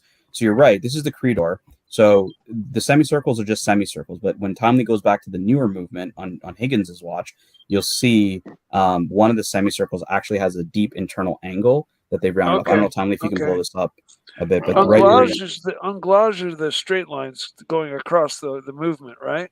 No, that's that you're thinking of Geneva stripes. Oh, those are Geneva stripes. Okay. Yeah. So you see where Timely's blowing it up, and there's kind of now there's not two semis. Exactly, that's the internal angle right there. Yeah. Okay, I think I'm understanding, but I will get it. I'll get it at some point. Archie, in terms of movement finishing, what's your favorite part? Do you like perlage? Do you like blued screws? Do you like anglage? What do you like? I got to tell you, I do like blued screws, and the blued screws that's through heat. They're not painted. They're supposed to be done through heat. I used to make those blued screws at the knife shop. Mikey, you see the beveling in the screw slots is also beveled as well. That's also done by hand. Wow. Yeah. The knives that at the knife shop I worked at were built almost like to this level of intricacy. Everything was made to the 10,000th of an inch. The parts that I was making on the lathe, and I was making little itty bitty screws this same size to assemble our knives. And I mean, these are $3,000 pocket knives. They have to be special, and they were. And so, I appreciate this stuff in a huge way. I mean, I understand it very much so. While we're on the topic of Grand Seiko, this is what's coming out. We went over it on the show the other day, but this is what's coming out in February this month actually. Grand Seiko's recreation of their first model. What do you think of this, Dan the Man? I'll talk about only when Mikey answers the super chat for us. Yeah. Who has been my favorite character on the show in the last 4 weeks? I would have to say Tan. Ooh. It's a dig to the Pontiff over here. It's not your favorite character on the show anymore. Archie's always first. Archie stands above and always. He's the Pontiff. But as far as I demoted him, right? He's the Archbishop. He's the Archbishop right now. He's been demoted to the Archbishop. He's been demoted to the Archbishop because he's made a couple of mistakes that we caught him on, like 19 mil strap yesterday. Like, he's been demoted to the Archbishop. He needs to regain the pontiffship. He still stands above all in my book. And as far as characters go, though, Tan, you've done so much for the show, and even though we had the little snafu, before that, you were really just playing a huge part in the show, contributing a lot, and Mikey, it's the Archie Luxury Show. If there's no snafus, we're not doing it right. Exactly. We need. I was live on air. When Archie blew up on Clyde. The "You have no friends" comment. The famous "You have no friends." Like, it's okay. It's part of the game, man. Okay, so let's get into watches. Archie Can you will show always me? be my favorite. Can you show me the movement of this piece too? Yeah, we're getting to it. So that's dial finishing. The dial with the dust, the special gold dust there. Dust. Oh wow, it's very pretty. I like the dolphin hands. And those are the. It's a titanium case. Titanium. Oh, wow, cool. I don't mind titanium. I think it's kind of a weird metal for this style of watch, Archie, to be totally honest with you. Like, why do you need titanium in a dress watch? Yeah, that would be more your sports watch kind of thing. You'd want like a precious metal or something in this, yeah? The higher grades of titanium silver up quite a bit more so than the lower grades, though. So. All right, we got super chat here. Creating wealth out of thin air. Creating wealth out of thin air, $2. Arch, after securing Patek and VC, do you do Lange or AP? You know what's actually a really good question there. For me, I'd probably, a Patek, a VC, I'd probably go for a Lange. I do like the Langes. Well, it depends what Patek and VC, right? Like, what Patek and VCs are you talking about? Oh, look, I got to tell you. If you got two dress watches, right? Like, if you got two dress watches, would you not get a Royal Oak, right? Like, it kind of makes sense. Yeah, look, I suppose the problem is the Royal Oaks are also very difficult. They're out of reach. I've always been a bargain shopper. See, I like the 38 mil Lange one. I think that's a great piece. You get that for $20,000. You're not going to get a Royal Oak for $20,000. You might get military. But Arch, the right comparison would be jewels, AP jewels to Lange, I guess, because both are dress watches. Jewels are. But the jewels is soft. See, that the Lange is quite. They're starting to turn. Lange is. I'm telling you, I would be going if I had a Patek, a VC. I'd be going Lange. I would give. Because the APs I want are too expensive. The APs I want are too expensive and not really recognized. But Mike, what is about you? Lange or AP? Oh, I think Lange for sure. 10? Look, to me, it kind of depends, right? If it's a Patek, I'll probably go with the complication. If it's a VC, I'd probably go traditional. No, between Lange and AP, just two watches. Well, I'm explaining to you if these are the watches I would get, right? So I get the Patek complication dress watch, I get a traditional dress watch VC. So then in that case, I would not get an Odysseus, I'd get a Royal Oak. I'd go with the AP. I would go with because the AP. The only thing I can get from AP, to me, in my opinion, is a sport watch. So if I got a sport watch from them, I'm gonna go dress watch with the other guys. I'm not gonna get a VC overseas, for example. But overseas is more sports watch. If we talk about dress watch on a leather strap like Lange, so the comparable watch would be, as I told, jewels and or Calatrava, Patek wise. So I would, for me, I would pick AP. I would pick AP. AP is still AP. It's a higher brand. Okay, AP is we win in the league of Patek Philippe and maybe VC. Okay, we're above Rolex and definitely above GLC. Me and Jiro are talking about, like, we're talking about APs. You're going to Moscow. You're you know, a lot of beautiful women there. You gotta have an AP on the wrist, man. Like, especially now, because so many people, so many males fled, and now it's it's like a 70 to 30 the ratio between women and men. So Archie, is it time for the snake to go make his trip to St. Petersburg or what? Yeah, Russia bound. Boom. Mike, how's your blood pressure going, by the way? I just measured mine and I was surprised. I was like 150 to 80 and I got a shocked. How am I what going? Your blood pressure. Oh, Ducky says, what is higher brand? I disagree. Lange is not in the same league as AP. No, I think Lange is better than AP for many things. Yeah. Ooh, this is the battle of the No, but Lange is Richmond. No. Lange is Richmond. Come on. They are not interested in going the value up. They're just interested in selling the watch and get profits. and therefore the VC has lost a little bit of its history. I am afraid to say. I've always heard that AP was fragile. You know, their movements were fragile, and you know, like you needed to kind of baby them. Nah, Mikey, you heard that from ARCHIELUXURY, and he didn't fuck up his watches. He bought them fucked up. So yeah, and I was going to say that quartz AP that he sort of dodged up and passed off. I mean, that was pretty fragile too, wasn't it? Archie, say hi to Kelslowitz. You met Kelslowitz in LA, right? Yes, I did. Kelslowitz, great guy. He's lovely guy. Love him. Love him. Ducky agreed. They are in the same league. AP has gotten too hype. AP Royal Oak or anything or else Lange is better made. Watch. When you flip a Lange over, you see more action, more attention to 1 minute detail. there. Derp Stiefel, $2. Captain Shitter, YouTube hero. We miss Captain Shitter. We hope he comes back. We miss him. Yes.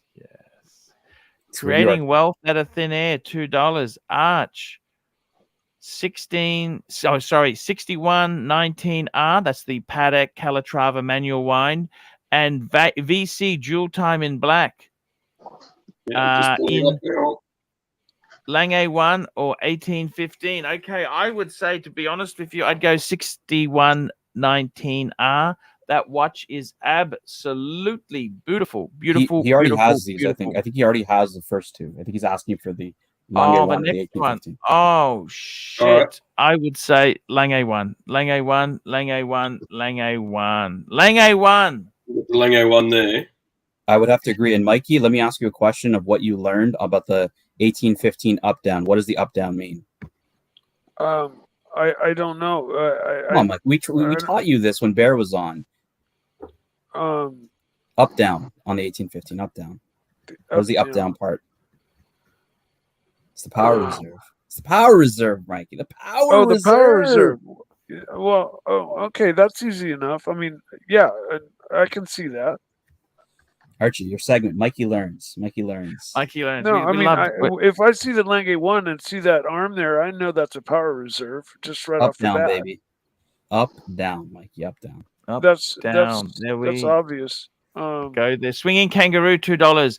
AP Royal Oak, Paddock World Time, VC Traditional, or Lange. You back it up one. Sorry. Yankee Doodle, $2. Yankee Doodle, $2. Arch, I missed your thoughts on dress APs. I gotta tell you, I think they are probably bang per buck.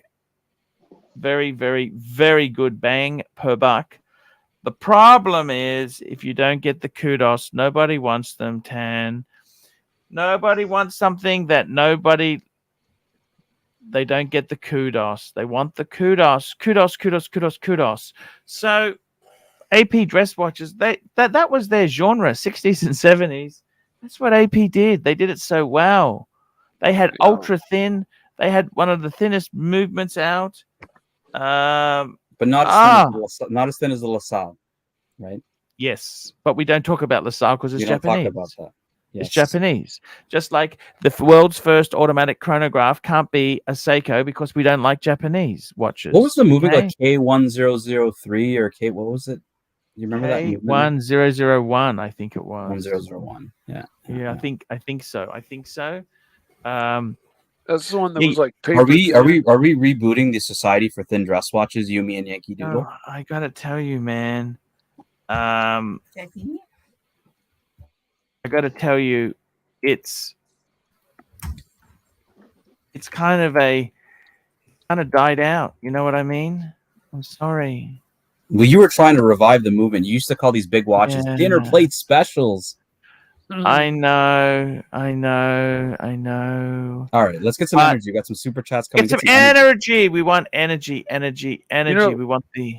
I was impressed by those thin watches that were arced, and so the movement had to, be made in consideration of the bending of the case, the arcing of the case. So everything, had to be. You know what the thinnest watch in the world is at the moment, Bart? Piaget. I think the Richard Mille UP01 Ferrari. Ooh. 1.75 millimeters. It always bounces. You know, it always bounces remember back when that and forth. came out? It always bounces back and forth with Piaget. They come out with really, really small, like really thin watches. So I thought it was Piaget. Piaget had it, but Piaget did have it. They had it for a long time there. Less than 2 millimeter movement. That's incredible. These are. Did you read Swinging Kangaroo Super Chat? Swinging Kangaroo, $2. AP Royal Oak, Patek World Time, Vacheron Traditional, or Lange 1815. Let's go Patek World Time, baby. No, he's talking about an entire collection here. Oh, AP Royal Oak, Patek World Time, VC Vacheron Traditional, and a Lange 1815. I'd say 1815 chronograph. 1815 chronograph. Can we please? Exactly. That's Can exactly. we pull that up? Because I don't know what that looks like. That is one of the most beautiful. Right? That is one of the most beautiful. Pictured is a Lange 1 right now. You know, the interesting thing is, Tan, that is actually competitor to the 5170 Patek, but I think the Lange 1815 chronograph is, don't say anything, nicer. Nicer. Okay, so I'll answer this for Kelsowitz because he's a good friend. He's met the Pontiff. So collection looking like for you, got a DHS2, Blue Romans, got a Hulk, got a Cermet, got a Pepsi. We went to the steak restaurant. with Kelsowitz. That is gorgeous. 3861 Moonwatch, AP Royal Oak 15500, Patek Philippe 5196, and I am actively looking for the 5212. Love that second hand. If I could get it. Der Stiefel writes, I'll join the Society for Thin Dress Watches. It's time for me to finally get a Patek. And Archie, here's the goal. Here's the goal. Can you read this one for Pavel? It's the goal. Sure. Pavo, Tan's goal is achieved when Archie trades the bluesy for a lady-sized dress Patek. They all blame. Timely, they all blamed me when Archie sold all his Rolexes and went down the Patek route. I remember that. Everyone blamed me for that. They blamed me. Yeah. You know what, Tan? Those were good times. They were still good times. I loved all those watches. I love. Can we go full screen for the Rancher? Can you go full screen for the Rancher? The Rancher. I love it when Tanned Seal mans the petting zoo. Do you want to? We want the Rancher here. Aren't you going to invite the Rancher to come on? I send the Rancher a link every Give him an invite. day. You're on full screen. He's here. Invite him. Please come on, Rancher. I'll send it to him too because Rancher Clyde. We want to hear how you're going, man. He's I want to just see how his health is, man. I want to get Clyde on the screen. Come on, man. Come on, give us an update. Man. Talk some watches with us. Let's talk watches. That's what we want to do. You know, earlier I was asked who my favorite panelist was over the last 4 weeks, and of course Archie stands above. But I have to say, I've got to give it to Timely as well. No. You've made your choice. You've made your bed. You sleep in it now, mate. Well, okay, fine. But I'll Rancher, come back. Put a good word in for you, man. You have my utmost respect and absolutely. I'm gonna drop the link for Clyde. Clyde, come on, man. Sent him the link, man. Yeah, I'm gonna drop Clyde. If you're watching, just hop on. Don't have to turn on the camera. Just give us an update. You know, the community wants to hear from you. You can hop on for 10 minutes. Just say hi. Come on. That 1815 is gorgeous. Absolutely gorgeous. I'd like to see the front again. Just out of interest, could I just pull something up for you guys? I want to pull something up. I've got it on the screen here.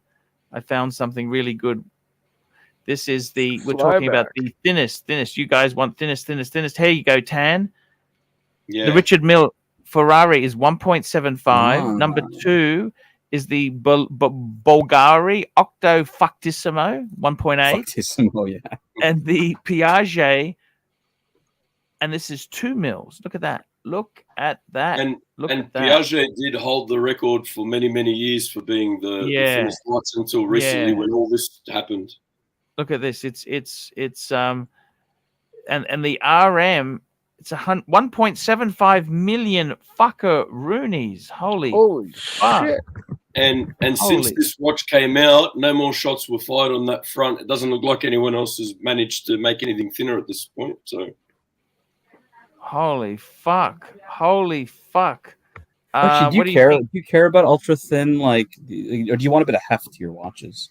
I actually love heft. I love heft. On your wrist. I love heft. Look at this Piaget. That's actually. Can I be honest with you, Dan? Out of these 3 watches, I actually like the Piaget best. Okay? I agree. Piaget does it really class. Yeah. Yeah, this is fucking beautiful. Piaget is very popular in China, by the way. They look at this. Look at this. This is just fucking amazing shit. Archie, the OGs are claiming this is the greatest watch channel on earth that ever existed. The OGs. Hey, thank you so much there, guys. Thank you so much. Cheers to the zeal. Cheers to the zeal for finally bringing good watch talk back to the greatest watch channel on earth that ever existed. Thank you. Nice. Thank you. What was that other watch in China that is considered really big? Is it Nomos or there was another brand name that Chopard's pretty big. Piaget's pretty big. Piaget, but I think Vacheron is actually bigger than Patek. Can you believe that? Okay. It wasn't a normally spoken name. Bring back Live with Clive. You should do one day, no panelists, but you and Clive, or just do a Tuesday night live with Clive, just so it's you guys. I would love to do that actually. Talk to Clivers, man. See if you could do a one day. Nobody else logs on. I won't even log on. I'll just throw pennies in the net gallery like old times. I'll just contact him. Call him after the show. Call him. Don't fucking send text messages. Just don't call him at 4 a.m. like you call me. Yeah. Fucking guy has like he had an Explorer 2 and doesn't know how to use a GMT function. The only advantage to being in a similar time zone. Archie, OG Thomas G says that would be amazing to a live with Clive. Bring it back. One day a week. I reckon that could be fucking amazing. Yes, I Live do. Because Timely needs a day off. Timely needs a day off, right? Why? I just started. Well, look, I think it's good because you bring a bit of variety, right? Every show's a bit different. That's Live with Clive. That'd be. We could talk his collection. We could fucking go on and on and on and on. And I could also have a live with Marky once a month. Yeah. Yeah, why not? Never know. Goldberg Never know. Just reach out to them. Just let them know. Just reach out, mate. Yeah, I don't have much luck reaching out to people. They kind of I don't know. They just. Here's a comment from Dear Steve Archie for you. Here we go. Dear Stiefel, the Live with Clive shows were the best YouTube videos I have ever seen. The back and forth like Ed McMahon and Johnny Carson with the golden era of this channel. Wowzers. Look at that. Yeah, I'd agree with Dear Stiefel. Like I started watching the live streams when you were doing it with Suckerhorn, but with Clivers, it was, great watch talk. Clive would be so excited when he'd show up with a watch to try to fist you about the deal he got on the watch, and then you'd kind of tell him it's shit. And then I'd be throwing in $5 to tell Clive it was shit. It was good times, man. Good times. You know what, though? We are so lucky right now to have such knowledgeable people as Timely and Tan on the show right now. Tan puts me to shame with knowledge. Don't you worry about that. Well, we have a bit of fun, still, guys. You're 10 times above me. Archie got money. Here we go. Super chat. Creating wealth out of thin air. $2. Arch, check email with the panel. Help you choose. Okie dokie. And we've got. Well, I'll come back to that. And I probably best if I just check that now. I'll just check that. Let me check that now. Just read this one and then you can check it. So, Tommy, why don't you just read this for Archie so we can respond? All right. Chris, New Zealand, $9. Better buy Clyde's. What is this? Lyric or truck tires from Glenn. That's a bit nasty. Lyric. We like the lyric. Lyric. Yes, it's actually quite interesting. If it'll come. It'll come. It'll. ABC, 2 pounds. Sorry, not been on. Had a nasty tooth extraction. Ouch. ABC's had a nasty tooth extraction. Archie, you want to say good words to ABC? To feel better for ABC, and fuck, we hope you can get better as soon as you can, man. That's ABC, we're hoping you recover well, my friend there. Those can be. Once Get nasty. you can jump back on the stream, you know, and support your local pontiff. Kelsowitz is saying the best live with Clyde was one with Don Haynes. Great watch, talk, very informative. I actually talked to Don Haynes last week. He got a 3861 Speedmaster. Archie, he used to hate 1851 Speedmaster would run like 30 seconds fast or some crazy amount. And yes, he was. Omega told him it was running within spec, and he got so pissed. But then he ended up having the 3861, which is obviously a phenomenal grade. So he's happy. He's great. I remember that. You got that email, Archie? Here it is. I'm just pulling it up now for the screen. It's actually a pricing chart for Rolex. Look at this. Here we go. These are I think these are retail prices these are US dollars, I think. US dollars? US dollars? Is that US dollars? I can't see the prices. It's a little small. Okay, I'll make it bigger for you guys. Da-da-da-da. Can you see the prices here? Is that? Yes, US dollars. US. Oh, yeah, 41 for Daytona. So is he asking whether we pick the collection of 3, like which one we should pick, or what was the email question? Okie dokie. Let's have a look here at his question. What is his question? His question is, Arch, check him out with your panel. Help me choose. How many do you need? How many does he need? 1. I think let's pick 1 for him. Oh, that's the prices he can get them for. I think that means that's what he's got to pay for it. Okie dokie. Wow. Okie dokie duperless. You know what? What would I go for? Shit. For 37,700, I'd go for that John Mayer. Can you get it for that? I thought the John Mayers were more than that. Are they 10? Well, look, if he's talking, let's assume he gets it for retail, right? Or he could just buy any of these pieces. Okay. Yeah. What you don't want to do is you don't want to buy the white gold Daytona because they're a lot softer than. That's more money, and the John Mayer is so much more valuable. Swinging is saying that white gold is juicy. It is juicy. Yeah. Kelsowitz is saying Platona's heavy hitter. Look, I'm leaning towards the Platona. The Platona.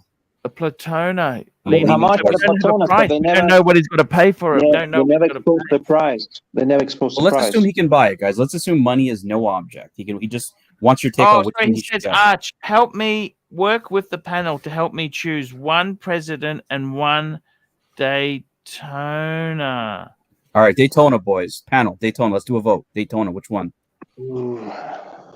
Oh, fuck. You know what? Okay, Platona, and because Daytona is gold, yellow gold, then you have to go to Platona because 2 gold watches would be too much. I would say Platona and a Daytona 40 with baguette. The thing is,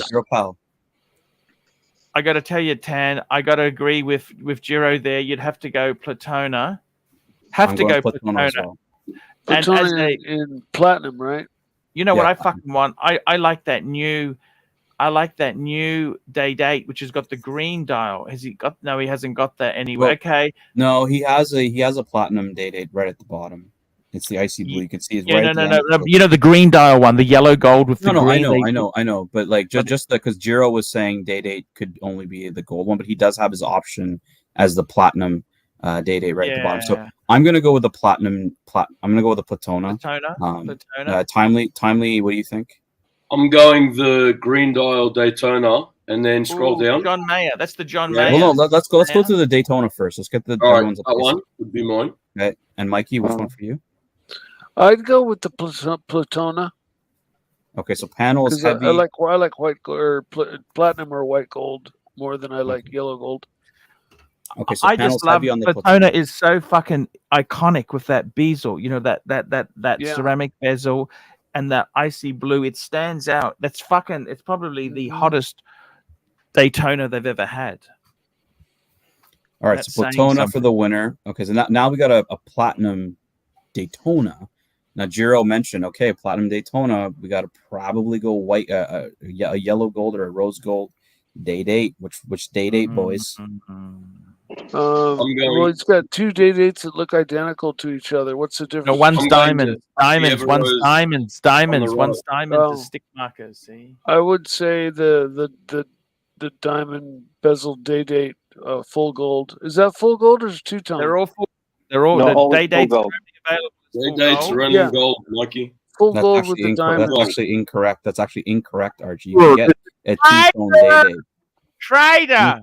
Okay, sorry, yeah, platinum as well, but no steel. Archie, you can get a 2-tone day date. So now you've been demoted from Archbishop to Cardinal. Oh shit! So that's white gold and yellow gold on the bracelet there.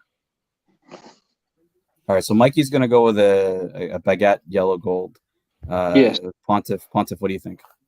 You know what? I like that black dial. Out of all these ones, oh fuck it, I want to go rose gold with chocolate, rose and chocolate. Fuck it, okay.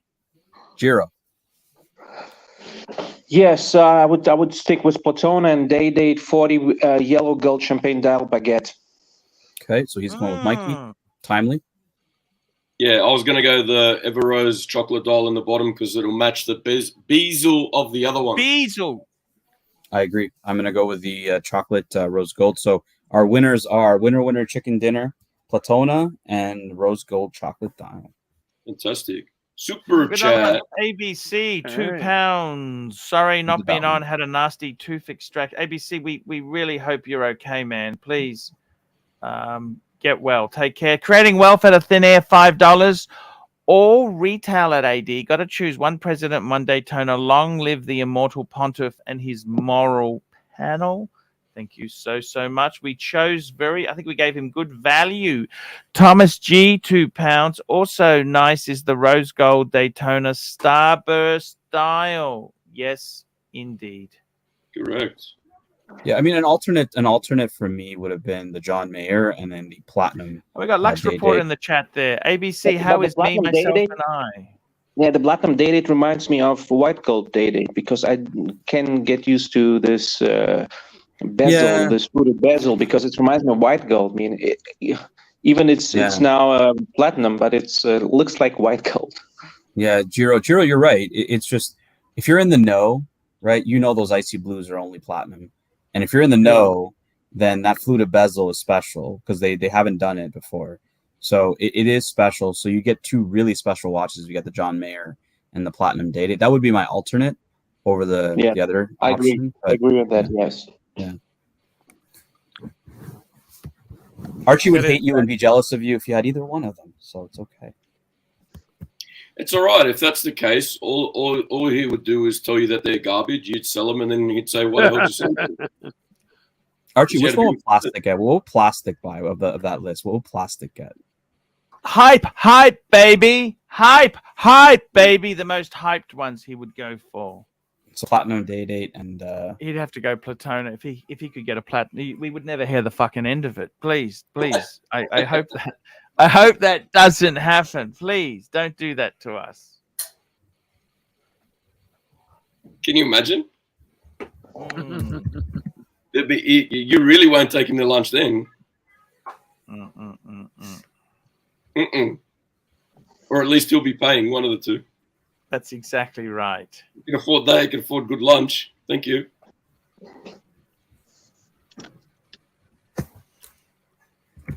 I got to tell you guys, those choices there, it's always interesting to see what you would do there. But you know, the thing is, Tan, I got to tell you, man, did you have a day date? When did you last have a day date, Tan? I actually never had a day date. But we do have a question from Heat Worldwide.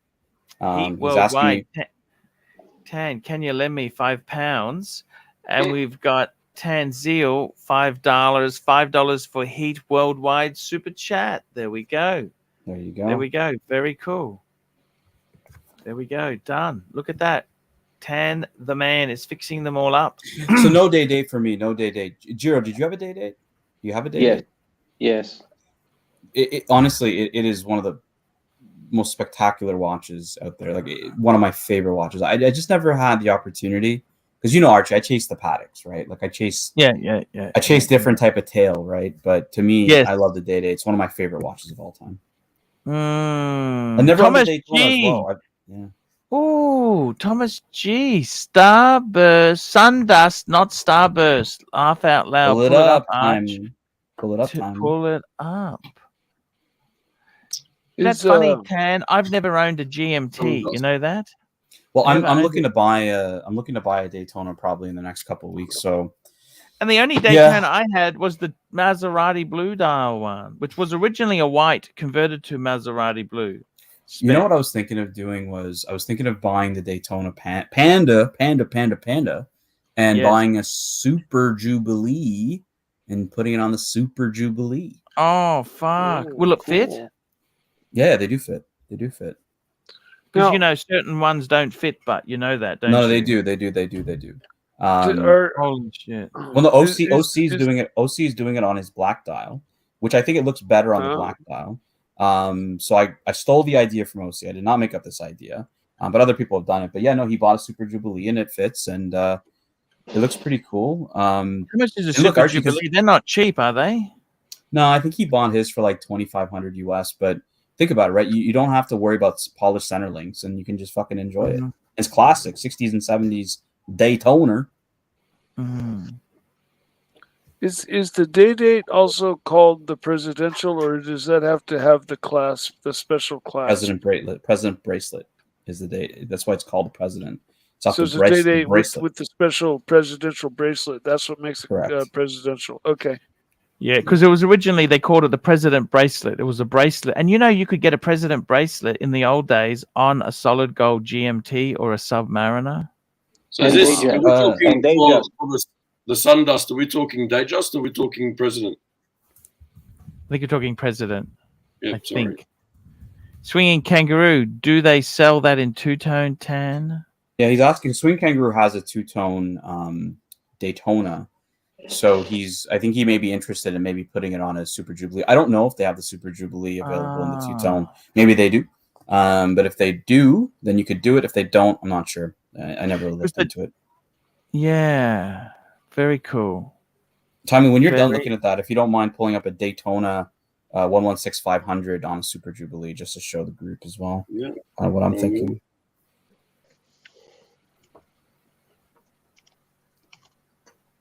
I got to tell you, Tan, I didn't know you'd never had a Day Date before. You'd have to go 40 now, wouldn't you? I actually like the classic 36. 36? I'm a purist. Super chat. You know, I nearly did a swap for a 118238 for my annual calendar. I couldn't bring myself to do that. Double quick set? No, come on, man. Come on. No. Creating wealth out of thin air, $2. Torn between Choco and Black Dial President. How? Choco, baby. Choco. Chocolate. Just Google images.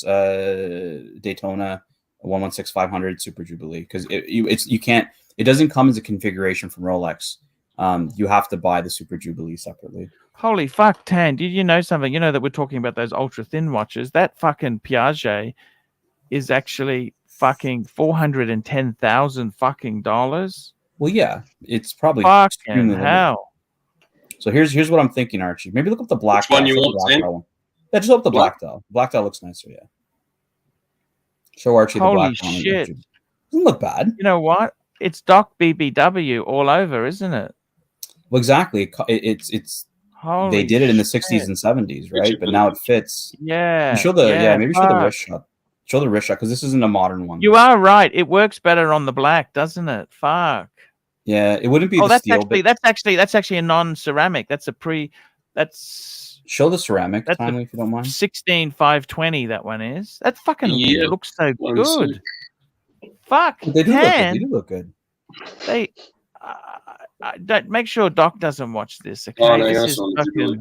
Oh, no, it's look, because you don't have to worry about the polished center links. You can fucking enjoy your Daytona and not have to worry that you get a scratch and then you've lost like fucking $3,000 worth of value. I don't think you lost you always got to be careful with your watches anyhow, don't you? Yeah, but in this day and age, right? Everybody's so anal about, oh, I have to have the stickers, and I can't wear it, and this and that, right? People of our era just fucking put on the watch, and who cares? But this is it on the ceramic bezel.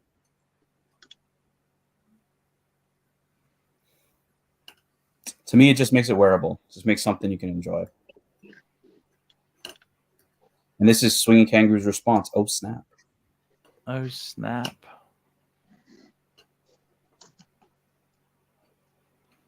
Doc is rushing Costco as we speak to get a few of these. Yeah. Archie, what's up with the low energy, man? You have your coffee? I love it, man. I love it. Fuck, it's beautiful, man. I love it. Oh, look at the John Mayer on the fucking Jubilee solid gold. Look at that. That's the green dial. Yeah, show that one. That's green dial. Yep. Yeah. Fuck, I don't know. What do you think, Tan? Tan, what do you think? I'll take it on a Jubilee, baby. Look, the Daytona's a smaller watch too, right, guys? It's a 39-ish. They use a 20 mil bracelet, don't they? They used to use 19 on, but they're 20 mil now, aren't they? They are. Yes, they're 20. They're 20 mil. 20 mil. This looks nice, man. I got nothing against this style. I like the. Not everybody's gonna like it. Some people prefer the oyster. Mikey, you've been quiet. What do you think? He's on the phone. Mr. Hunting Cat. He's muted. He's trolling for online pussy. He's hunting for pussy online. Trolling. I don't like Daytonas. Plain and simple. No, not the Daytona, but on the Jubilee. Like, do you like it on the Jubilee? Do you prefer it on the It's absolutely gorgeous with the green. Green sets off the yellow gold. It's gorgeous. It's absolutely gorgeous, especially with the Jubilee. But I'm not a Daytona fan at all. Fake Clegg says concealed clasp Super Jubilee fits the Daytona. Thank you, Fake Clegg. That would be the presidential clasp or bracelet, right? No, this is a Jubilee, super Jubilee. Just with a double point hidden clasp setup. Okay. Incredible stuff, isn't it? Yeah, they do make incredible shit. That's for sure, man. Yeah, so Archie, they did make a two-tone day date. I think there was only 2 made in the world. Saad, our general, actually found it. And he has a picture of it. He might have sent it to the Asylum chat, but no, it's not. It's not two-tone. It's actually 3 gold. No, it's not the Tridor. It's not the Tridor. No, it's not the Tridor. These are special orders. It's not the Tridor. Super chat, creating wealth out of thin air, $2. Why is there's no love for white gold blue Daytona, Arch? I think that's because it's related to Timepiece Esquire. He uses that as his avatar, and we've subconsciously moved on from that. Does that make sense?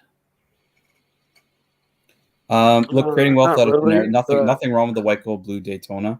I think when you put it up against a platinum, like, it's a tough gamble, right? It's a beautiful watch. This is a great look. They've fallen a bit, haven't they, on the secondary market? I've heard these have fallen a fair bit. No, I love this watch. I think it's great. There's nothing wrong with it. If you like it, pull the trigger. Pull the trigger, big boy. As far as Daytonas go, the Platona with that black ceramic bezel sets it off. Vintinier, they made 3-tone Daytonas. What's a 3-tone? No, he's talking about the Tridor. He's talking about the Tridor. No, that's not what I mean. It's not the Tridor. No, I heard, Tan, I heard they also did a steel day date as well. They probably did. But these are like 1, 2 that exist in the world. Like, they're not like, Yeah. You're not going to see them at your used watch dealer. No, you're not going to see them at all, are you? They're super rare and super valuable. Can you order a Super Jubilee from your AD if you have a Daytona? No, you can't, because it's not related to the Daytona. So you usually probably have to source it on the secondary market, or if you're ordering it for another watch that you have that has a Super Jubilee, you can get it. But yeah, it's not. You can't, if that's your only watch, and you say I want it for this watch, they won't buy it. They won't order it for you. Does the Daytona have the same lug to case dimensions? I mean, would it even fit?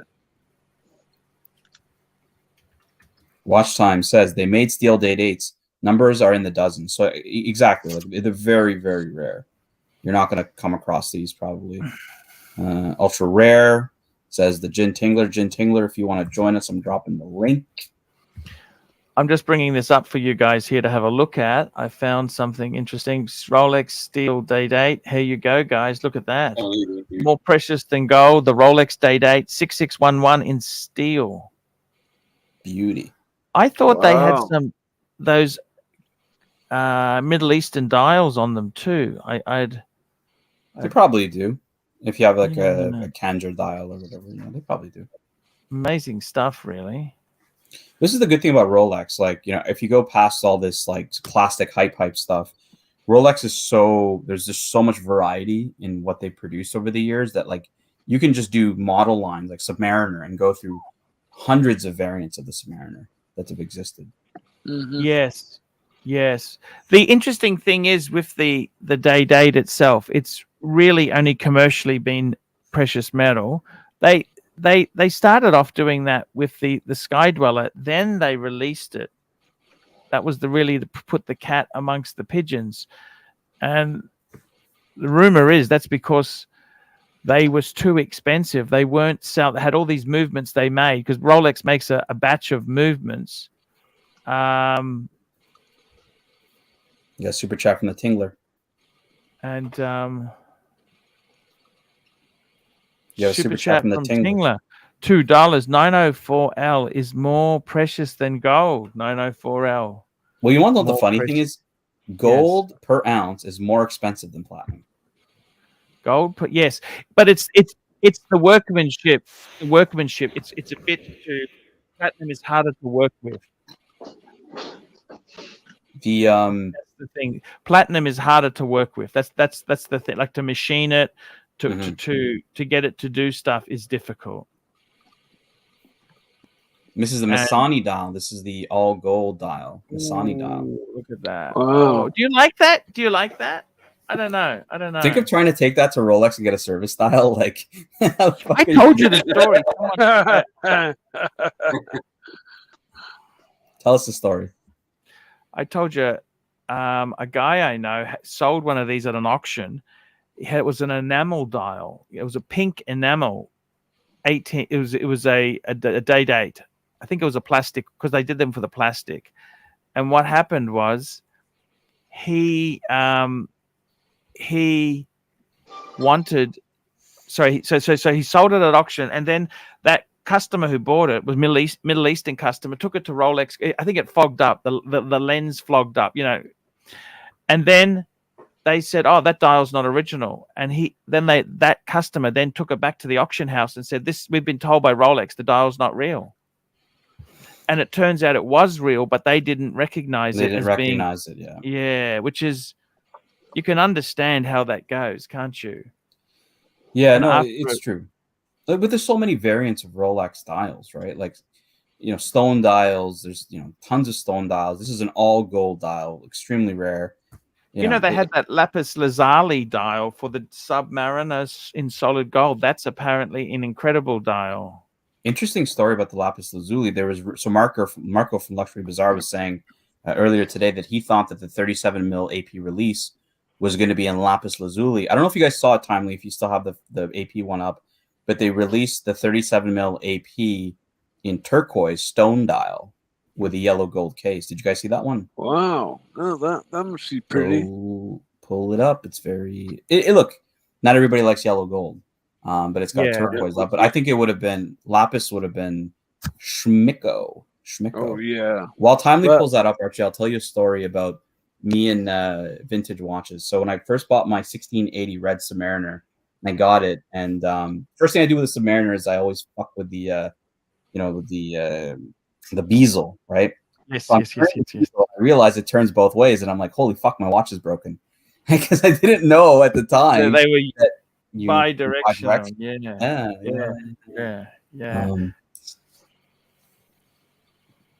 Can I tell you a story if you don't tell anyone? Sure, nobody's listening. I went to look at a secondhand Rolex, right? This is years ago, and it was a 1680. and it had folded bracelet.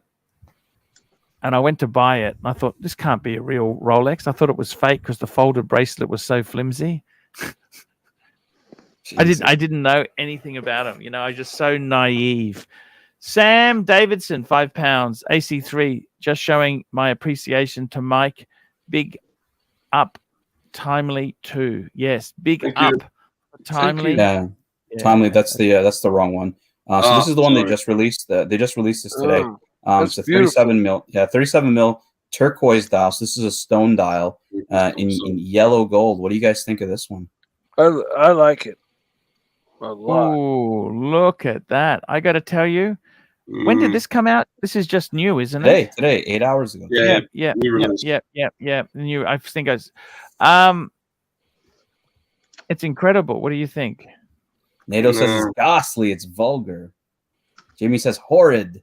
A lot of people don't like the yellow gold. Isn't it? What are the spots on the dial? What does the spots look like? It's a stone dial. It's stone. It's turquoise. So it's got inclusions. And here's a picture of a classic. This is a 14701 BC from 1993 bloodstone dial. 14701. Fuck, what's a 14701? It's probably in the era of your 147. 14790. It's a bloodstone dial. Is it Bloodstone? Yeah, I was gonna call it bloodstone. I knew it. 36 millimeter for that one. That's black with red inclusions. All right, is a better picture, maybe, boys? Yeah, that in yellow gold, that looks beautiful. That looks. You said it came yesterday, but looks more like a vintage one. Yeah, so that's exactly I think what they were going for. Jiro was. You know, they used to do vintage. They used to do in the vintage, like I showed you, scrolling up here, some stone dials on APs. This is a bloodstone stone dial. Like, honestly, Archie, like, fuck, I think it's 36 mil, but probably wears like a 38. Looks pretty damn good. I prefer that one. Yeah, bloodstone is a very cool stone. Where's the energy, boys? I got to tell you something, Tan. Those sort of dials there. Do you think that kind of detracts from the watch itself? What's your take on this? No, you know what? I'm a big fan of stone dials, like Rolex stone dials. I think that it just makes it extremely unique, and to me, it's just beautiful. I'm gonna pull up one more vintage. AP, not a stone dial for you guys. Let me show this. So the 14701, that's a variation of the 14700 model. Okay. What do you think of this one, Archie? This is a 14790 two-tone. What are the metals here for the two-tone? Ooh. Two-tone. You got two metals here, Archie. You got tantalum. You can see the gray tinge to it, and platinum. Is it? It's supposed to be tantalum and platinum. It says tantalum and steel, but it should be tantalum and platinum. Yeah, but is it tantalum and steel or tantalum and platinum? Is it also 36? This is Archie's old watch, so it's a 36, right? Yeah. And is it yellow gold screws or something in it? Yeah. What? Was also it looks like white gold. Probably white gold screws. It's like the usual. Just must be the lighting on the front. It looks great. No, they do go like that. That's the thing is that when they can do that. They can do that. They can do that. Archie, have you ever come across a tantalum Royal Oak from this era? Actually, I did. I nearly bought one, Tan. It was fucking one link short. It was tantalum and pink gold. Think about being one link short, and it's a tantalum link. Like, fuck. Yeah, exactly. And it was also, I think it was quartz. Yeah. Wasn't there a story about Confessions of a Watch Dealer where we would remove the link or something and keep it in our pocket? Yeah, but this one here, it was too short. It just didn't fit right. What are you going to do? And I don't know if it's that collectible. Would it be that? Well, actually, probably any Royal Oak, any AP, quartz or otherwise, is still very valuable. Quartz was never that terminal, was it, Tan? Tell me this. When did you start to despise quartz? I don't despise quartz. On day one. Look, is it something I'm going to spend an inordinate amount of money on? No. I had a Tank Francais, you know, the mecha quartz. Remember, they had the chronograph module was actually mechanical, but the movement was quartz. Yeah. You remember that, the mecha quartz? Yeah, absolutely. That was popular. So just to compare the AP, this is a Rolex turquoise dial here. And you can see it kind of more in the flash like this. This is a Rolex turquoise dial versus the AP turquoise, which I'll pull up again here, right? So I don't know. I think to me it works. Maybe the case metal is not the best. I don't know. I don't know. I think the blue really works really well with the case color. Jin Tingler says tantalum quotes Royal Oak is collected by a lot of people. Yeah, probably because it's tantalum. Because actually the tantalum's a darker color. Because when you have it with a platinum, the platinum is going to show very light against the tantalum. Yeah.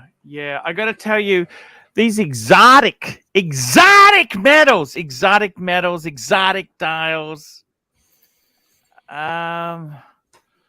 I don't know. I really don't know. I don't know. It's a hard one. I kind of have a hard time I have a hard time working out whether. This is a good comment. So I was talking to Higgins about this morning because we were talking about the popularity of the Moonswatch, and Derstiefel saying, in a popular opinion, if Rolex re-released a quartz steel sports model, it would be instantly waitlisted and go over retail. If Rolex re-released a quartz steel, they never had a steel sports, did they? No, the Oyster Quartz. It's not steel sports. Yeah, no. That was kind of yeah. Yeah. But look, oh man, it would sell if Rolex did a Moonswatch type of a release, like Omega did. That shit would be like you would never be able to get that. People would be lining up. It says Rolex on it. Everybody would want it. But would that hurt the brand? That's the problem. By doing that, would that hurt the brand? Like you could put a Lamborghini, you could have a 4-cylinder car, right?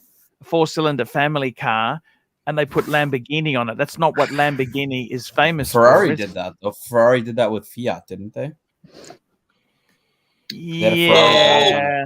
Yes and no. I mean, they threw Fiat on the F1 car. Pardon? No, I think there was an actual Fiat road car. Yeah, what it was in the 60s. It was the Dino. They had the 260 Dino, and then they also brought out a Fiat version of it. The Lancia Stratos also had it was wasn't a 260. It was you're talking about the 206 Dino. Wasn't a 260. This is the Fiat version of the Dino. Yes. And that had a Ferrari engine in it. Yeah. That had the same 6-cylinder motor the Ferrari had. Which evidently was the same. Not the Ferrari, the Dino had. The Dino had the same 6-cylinder motor as the Dino because it was never branded a Ferrari. Did you know that? No. Was it a flat air-cooled 6? V6. Sorry. Okay. So we've gone into car talk. Tan, Zeal, we got into car talk. What's happening, Tan, the man? Let's remove car talk. Would you take the turquoise AP Royal Oak or a lapis lazuli Nautilus? I'll take the Nautilus, thank you. Actually, no, I'll take the ellipse in the corner. I'll show you the ellipse in the corner. You know, I've actually seen this watch. You see that watch there, on that bracelet. I've actually seen one of those. Yeah? Were you interested in buying? No, not the ellipse one. That square one there, that even wedge. Oh, no, not that one. Look, actually above it, just above it. That one there. Above it. No. Above? Over, under. Okay. This one? That one there. Yeah, that one there. No, stop. Up. Okay, up one row. He's just screwing with you now, Tim. What is he talking about? This one? Move along. This one? No. Next one. That one there. I have seen that in Singapore. Wow. Yeah. They're not The problem is because they've got that custom gold bracelet, they don't fit anyone. You can't add more links to it. Who would wear this watch, Archie? Like, this is a lapis lazuli. Patek Philippe, who would wear this watch? Yeah, I fucking. Is that a ladies or what's that now? Grandmother, What is that, ladies? My grandmother would have worn that watch. She had the What does crew. this watch? What does this watch say about you, Archie? It says it's fucking flamboyant. I tell you what, to be a mood changer. Wouldn't that be a mood changer? Like, you'd walk out of acupuncture feeling great wearing this watch.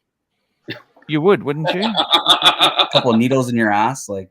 So Jin says a rich guy's wife.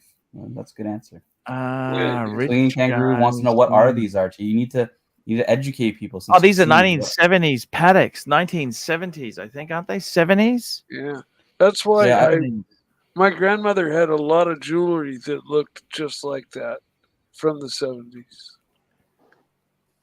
Lapis lazuli, guys. That was what we were hoping for from AP, and they gave us a turquoise dial. What were you hoping for? This is turquoise or lapis lazuli? Yeah, Marco was thinking they were going to go this lapis. is turquoise. That's the turquoise. I was thinking they were going to do lapis. I don't know if that's terrible. I quite like it. To be honest with you, I quite like it. I thought it looks okay. Yeah, I like it. It kind of mutes the gold a little bit. Mikey, you're on a boat in Miami, like a cigarette boat in Miami, just fucking ripping to the Keys, wearing this watch. Yeah, it's definitely a Mediterranean color, you know. I got to tell you that dial itself there,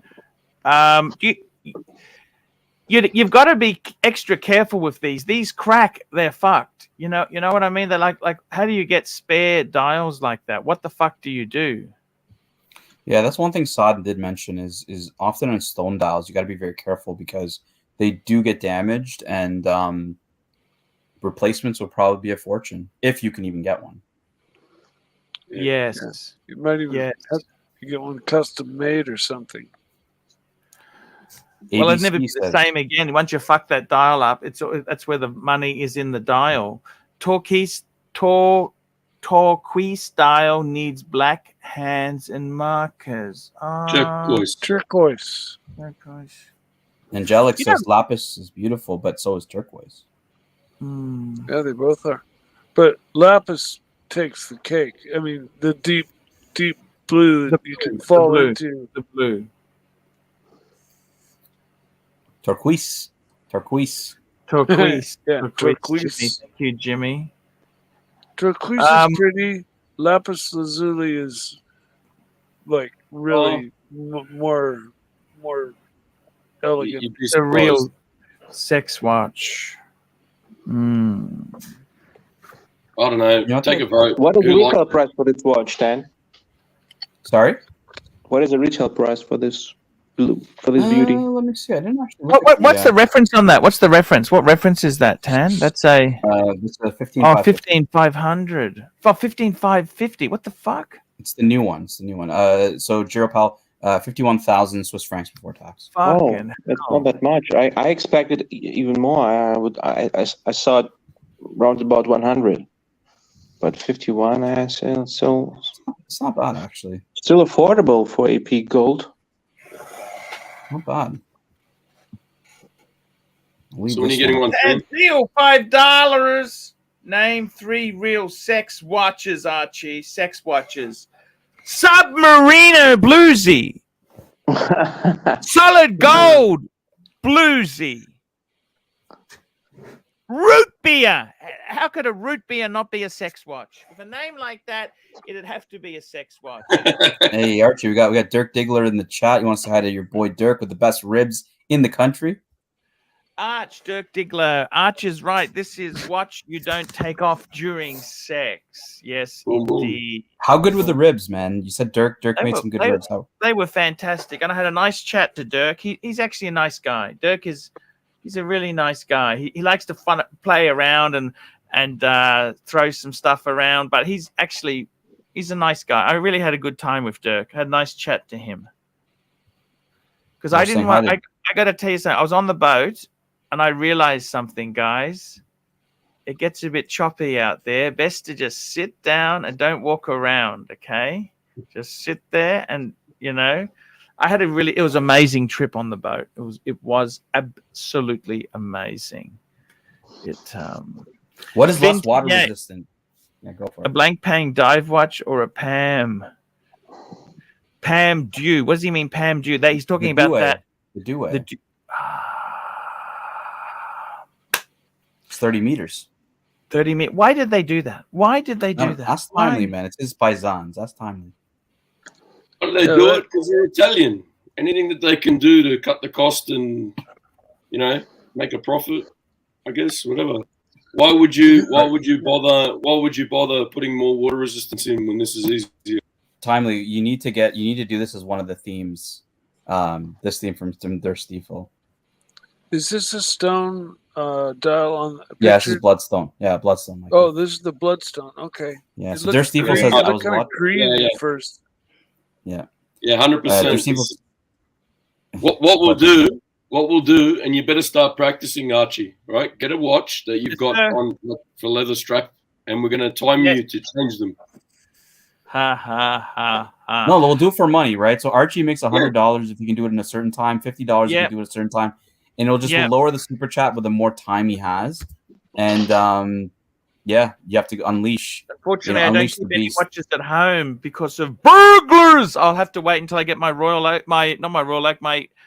if I can get the Speedmeister Man on the Moon and put it onto I've got some straps coming from Theo and Harris. Ooh, Christian's a good guy. Nice. We like Christian. He's a great guy. He's a great guy. 9.7. Look at this. So here's a question for Timely. Timely, you're Italian. Yes. The obviously the connection to Italy. Like, do you have an interest in getting a Panera, or even I don't know if you have one? Because I don't have one yet.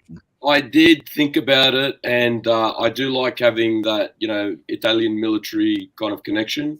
I tried on Mr. GMTs, and it just wears very chunky and big on the wrist. So it's one of those ones where I've got to think about it.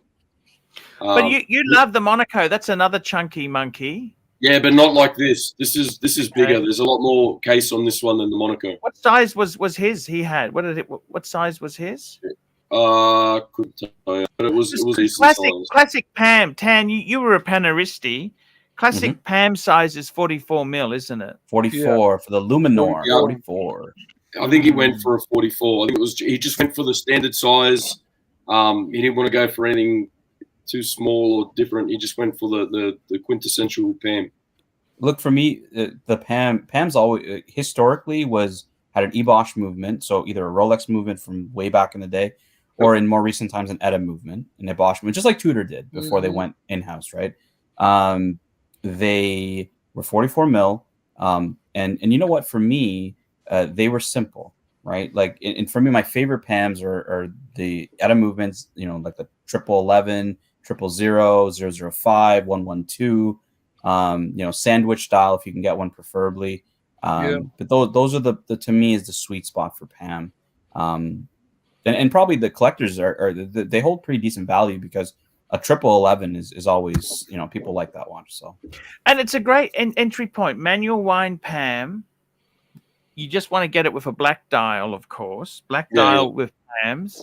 I don't know why white dial's been so terminal. Tan, do you?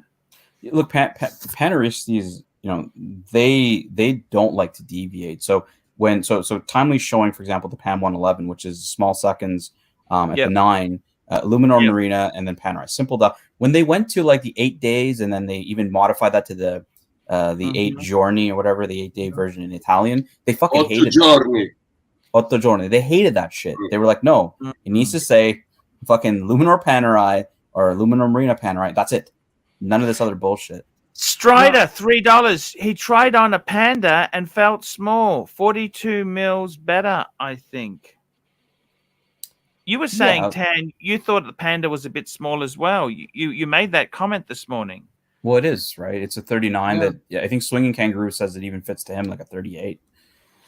Yeah. So look, like it's not a big watch. It's not meant to be a big watch. There you go. Mr. GMT's in the crowd. He says, Mr. G, love my sexy Pam 328. Yeah, this is a good one here as well. The Radio Mirror California dial. Oh, that's actually a fucking beautiful dial. The California dials are beautiful, but they're fucking 47, aren't they? 46 or 47. The California. I think they are big. I had a 44 millimeter PAM with a sandwich dial. I'm not sure whether it was a Luminor. If you want to talk about big, timely, and PAM, you got to go to the Egiziano, the Egyptian. That's like fucking like 60 millimeters or something. Yeah, like that. fucking. It's like a clock. Shit. It's like a clock. Creating wealth out of air, $5. Arch, moving to respectable tutors. Is it okay to swap out a 41 mil GMT Black Bay no date Ranger to a 39 GMT Black Bay new Ranger and take the losses? Look, I'm wearing a 39. I'm wearing a Black Bay 58 right now. No, I don't really want to do that. I'd stay with what you got. I'd say if you like the smaller, I think the Black Bays fit good. That 38s, 58. Sorry. Yeah, but you know the 40. I think the problem is the people pay more for the 58 because it came out later and it was kind of different. The vibe, the 41, they should never have had fucking two different price tiers there. There's the classic one is really fucking nice watch. Finchy, £2. Can we see a live L to L book signing off air? All right. How about this? Right?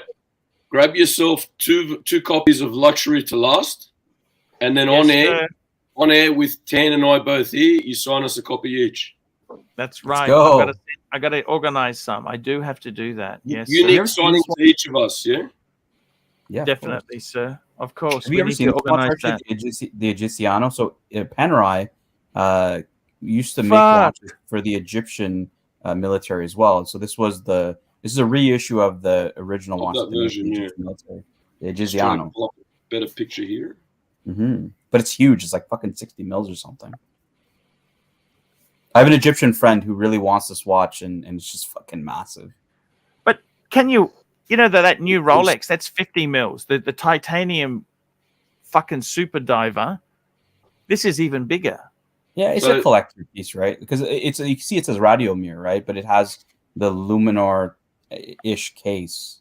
Yeah. Radiomir case, right? Dan, if I was gonna go for a Panerai, I want everyone's opinion on the panel. If I was to go so I'm gonna get the Rolex first, and then after that I start looking for the next piece.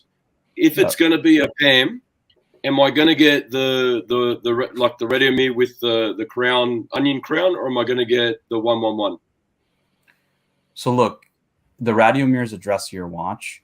Yeah, but it's the original. Stiefel, Archie, how do you get a Luxury to Last copy of Amazon? The only one there isn't in English. Hey, I'll check.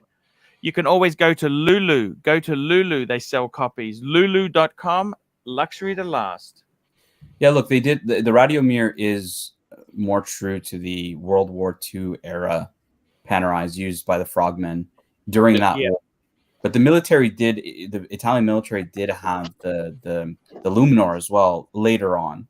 To me, the 111 is a better collector piece. It's more sought after. It's classic. It is my favorite Luminor out there. Yeah. Sandwich style, like you can't beat it. You get small seconds. Perfect. To me, it's a perfect pan. I'd get that. Nice and simple. Their sandwich dials are unmatched. And it looks like they actually put some effort in with dressing up the movement a touch there. Yeah, it's your basic. This is the pocket watch movement, right? Yes. It is ETA, but like, who makes this? No, but I mean, I've seen Panerai that look plain Jane, like it's just been stamped and off it goes. This at least looks like it's got, they put in some effort. Yeah. I had an 8 days hand wind 44 millimeter Panerai. Loved it because you only had to wind it once a week and then you could just wear it. I broke. I had a 111 and the mainspring broke in it, and I took it to my watchmaker, and when I showed it to him, he's like, when I was training to be a watchmaker, this was the movement that I trained on. So he's like, you'll have this watch in a few days. Like it won't take me long to. Yeah, easy to source. It's an ETA movement, right? So it's fucking easy to source parts and cheap as shit to service. I'll be honest with you. I could work on this. It looks very basic, simple. standard mechanical wind movement. There's Stiefel, you hit the nail right on the head. Dear Stiefel, if you're going to get one PAM, it has to be a black dial luminar with preferably a sandwich dial. Thank you, sir. Yes. And we've got Creating Wealth Out of Thin Air, $2. PAM that talks to me is the PAM 1088. Pull it up, Arch. 1088. 01088. I don't think that first zero matters. Oh, really? Okay. 1088. It's an automatic. Yeah, automatic breaks the grain. See, the problem is, it's like saying get a Speedmaster, then we want to get we get the automatic version. You're killing what the DNA of the brand is. Yeah, and this is also, I mean, if it speaks to you, that's no problem. Get what speaks to you, but generally speaking, people like the traditional black dial, manual wind. This is an automatic. You're going to get the brain of it. And this is, I talked to Higgins about this morning of what went wrong with Panerai. And what went wrong with Panerai is they just chased what everybody else was doing, right? They used to make, ETA movements or Bosch movements they used to get in their watches, which was in their DNA since World War II. Yes. Manual wind pieces. They did have some automatics, but manual wind was it at the time. Sandwich style, Then they started chasing what everyone else was doing, going in-house movement. And their in-house movement was fucking trash when it came out.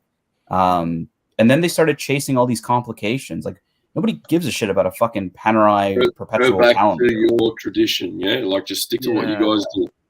Like, why do people buy PAMs? They buy it for the nostalgia, the military, connection. If you're Italian, it's your history, your connection to Italy.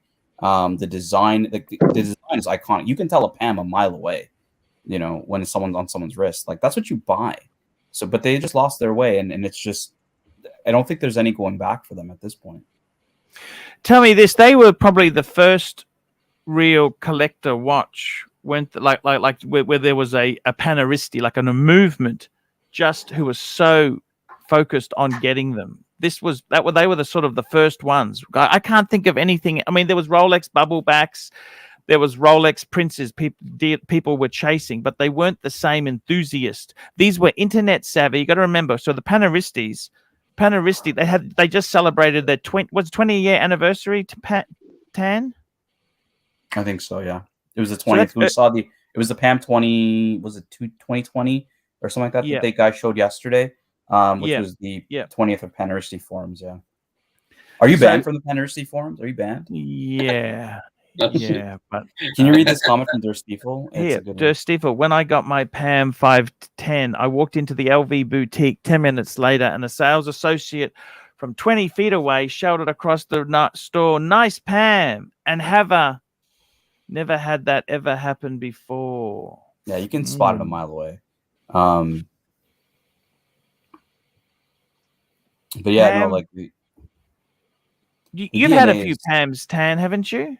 Yeah, I've had the 005, which is the logo. I had it. It's a sausage dial. I had the 1111, which was the one time we saw, and I had a 112, which was a base PAM sandwich style with the display case back. So that was. And I've had a 510. I've had the 8 days one as well. Which is great. 8-day power reserve is fucking good. But Jin Tingler said it best. If you have more than like 5 watches, every watch is a manual wind, so it doesn't fucking matter. That's a very good point. You have more than 5 watches, every watch is that's a very true point. That blue, that actually is quite a stunning. I've actually seen that. I had a fan who actually had that blue. It's only water resistant. It's pretty shocking, but the blue dial and the strap is really tastefully done, but it's expensive. He's a surgeon, so it doesn't really matter. It doesn't matter. And you know something, Tan? He's also a guy who's got an RS8, the Audi super, the supercar. Yeah. The R8, not the RS8, the R8. Sorry, R8. And he's got the two-wheel drive, the rear-wheel drive version, the non. Yeah, it's called the RW. It's called the RWS. So I have the same thing in the Huracan, where the Huracan comes in an all-wheel drive version, and then the rear-wheel drive version. and the rear-wheel drive version is the popular one because everyone says it just has more feel. It's a better driver's car than the all-wheel drive, which is a bit heavier and whatnot. Yeah. You know, it's like Porsche 911s that people don't like the four-wheel drive versions. Yeah, they prefer the two-wheel. Yeah. I was and your just gonna BMW say, is two-wheel drive, right? the Carrera 4. A lot of people paid to disconnect the four-wheel drive and modify the transmission to just make it into a rear-wheel drive car. Finchy, $2. Thoughts on Simplified. Pam Mare Nostrum pulling up Arch? I didn't know you had up. so many Panaristis in your peanut gallery. Like, no, sorry, my BMW is rear-wheel drive, Tan. We don't have the 330. We can't get it as the X drive.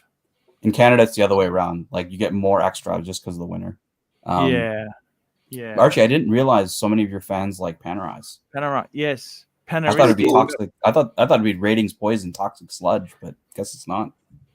The only, I had the PAM 24. You know that, don't you? Ooh, the submersible. Oh. Yeah, you don't like the submersible? Oh, they were expensive in their day. Sinking ship. Look at this. I don't like their bezels. Archie, you need to get your thoughts on this one here. Mare Nostrum. You know what? It moves away from the DNA of the brand. That's the problem with it. I kind of feel it moves away from the DNA of the brand, and it kind of kills it a bit. When I think Pam, I think like a 111 or something like that look, that kind of a feel. I need to go to 4 floors of Pam Wars. I love it. Standard look. Yeah, it kind of looks. It doesn't look like a Pam, does it? I think that's the problem with it. What's this is special a good about? No, it's just a chronograph. It's different. Yeah. I have the 915. It's 8-day. I wind it about 125 times. Fuck. Yeah, you get rid of your wrist workout if you haven't looked at Pornhub today, and then you can you'll be good for the day. Creating wealth out of thin air, $2. Arch, why no love to Nomos, Glasshoot, and Grand Seiko? I don't mind Grand Seiko. Grand Seiko is starting to work with me. Glasshoot, I got to tell you, I'm starting to some of the models, but Nomos, no, I never liked Nomos. Too trendy, too cool. I'm not cool or trendy. I'm not a cool or trendy person. And Tan can agree with that, can't you? Well, creating wealth out of thin air, I'll give you some value for $2.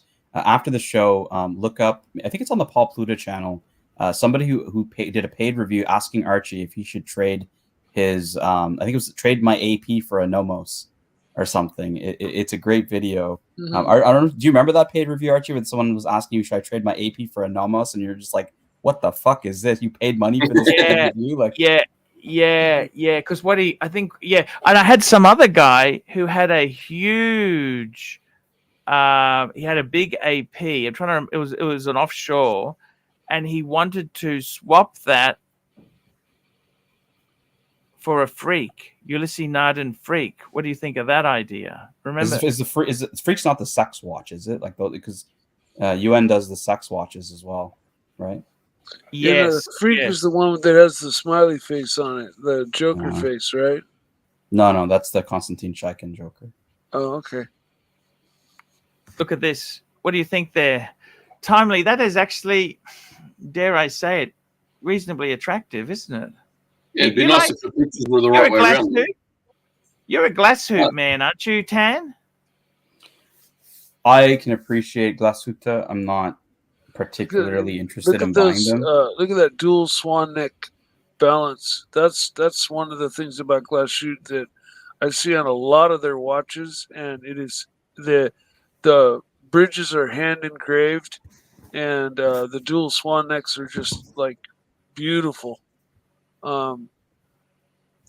There we go. Derf Stifle. I have no interest in Nomos, but surprisingly, Philip Dufour says it's the best watch you can get under $5,000. Interesting. Yeah, and he also said that the best movement finishing is not in Switzerland, is what he said. That was his comment. Yeah, I think he's referring to the Germans and the Japanese. The boys over like Christian and all that they like to talk up the Nomos as well. If you watch some of their videos, they're really into them. So yeah, so if it's something that you like as well, by all means, check out some of their stuff. Theo and Harris, they're pretty cool. How Bauhaus cool and trendy. See, that reminds me of that watch there, that glass hoop there. That looks like a Lange 1 in so many. Well, I know it hasn't got it's different, but Mr. GMT has one of these in the silvery white dial, whatever you want to call it. Yeah. But that's because it's from the area, that region where they did these watches, isn't it, Tan? What's the name of the region? That's the region. What's the name of the region?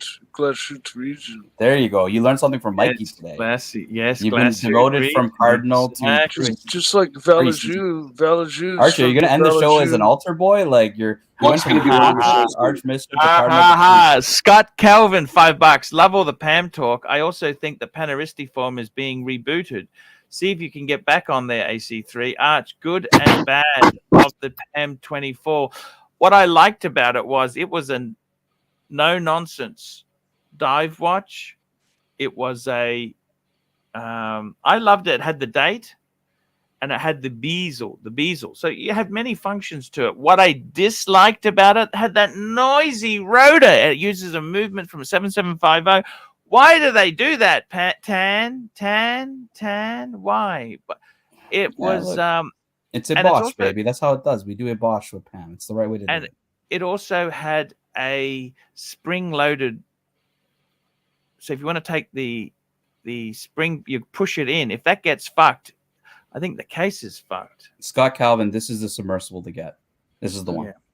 Yeah, you're spot on with the submersible. If you have this watch, thumbs up.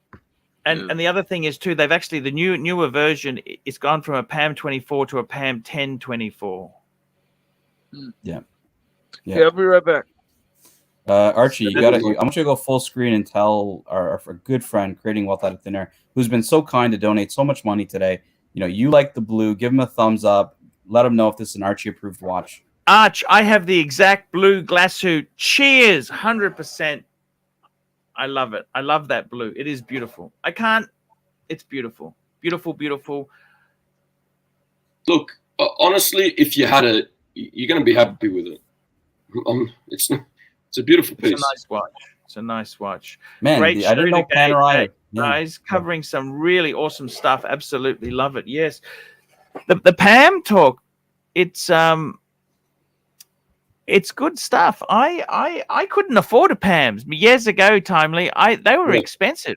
Yeah, I know. Early 2000s or something, they were skyrocketing in price. Because they were selling over retail. You remember that, Tan? Do you remember that? Oh, that's a long time ago. That's like the 90s, early 2000s.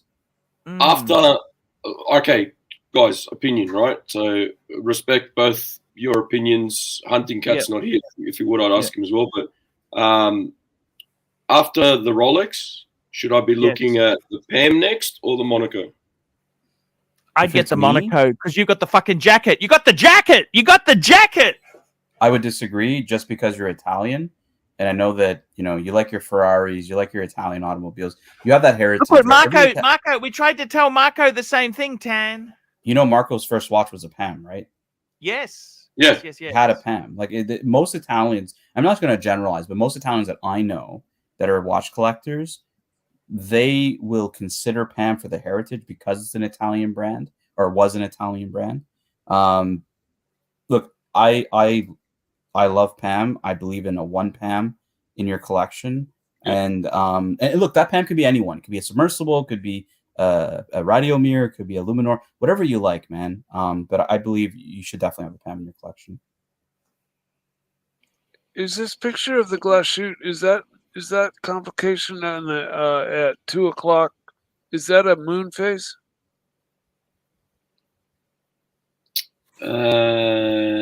Yes. Well, the picture. I can't see the picture.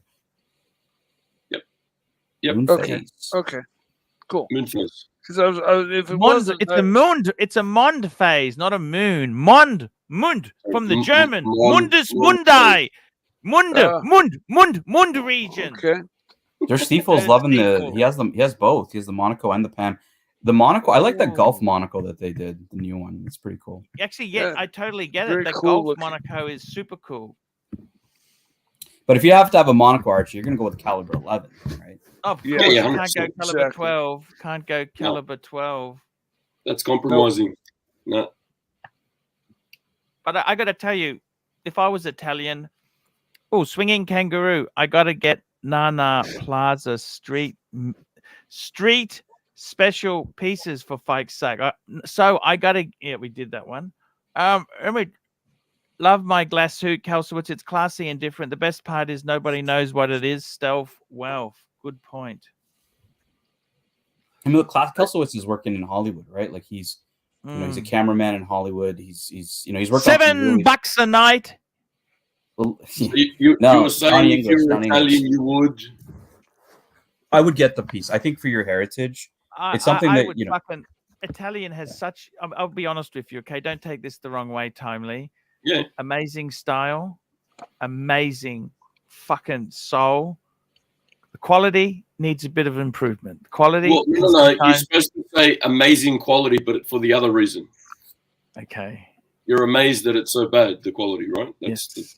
Archie would love to go to Italy, man. You know, because when you go to Italy, Italy's amazing. Italy is amazing. Fuck. You're having dinner, Archie, in Italy, and you know this is, I think, foreign to North Americans is the waiters and the waitresses don't give you the bill, right? You have to ask for it. So you could be sitting there for like hours, and then they'll keep bringing you like you know wine, bread, whatever, and you'll never get the fucking bill because their culture is all about enjoyment. It's all about and it's just no fucking pineapple on pizzas there, mate. Sorry. No pineapples on pizzas. No Hawaiian pizza there. That shit doesn't happen.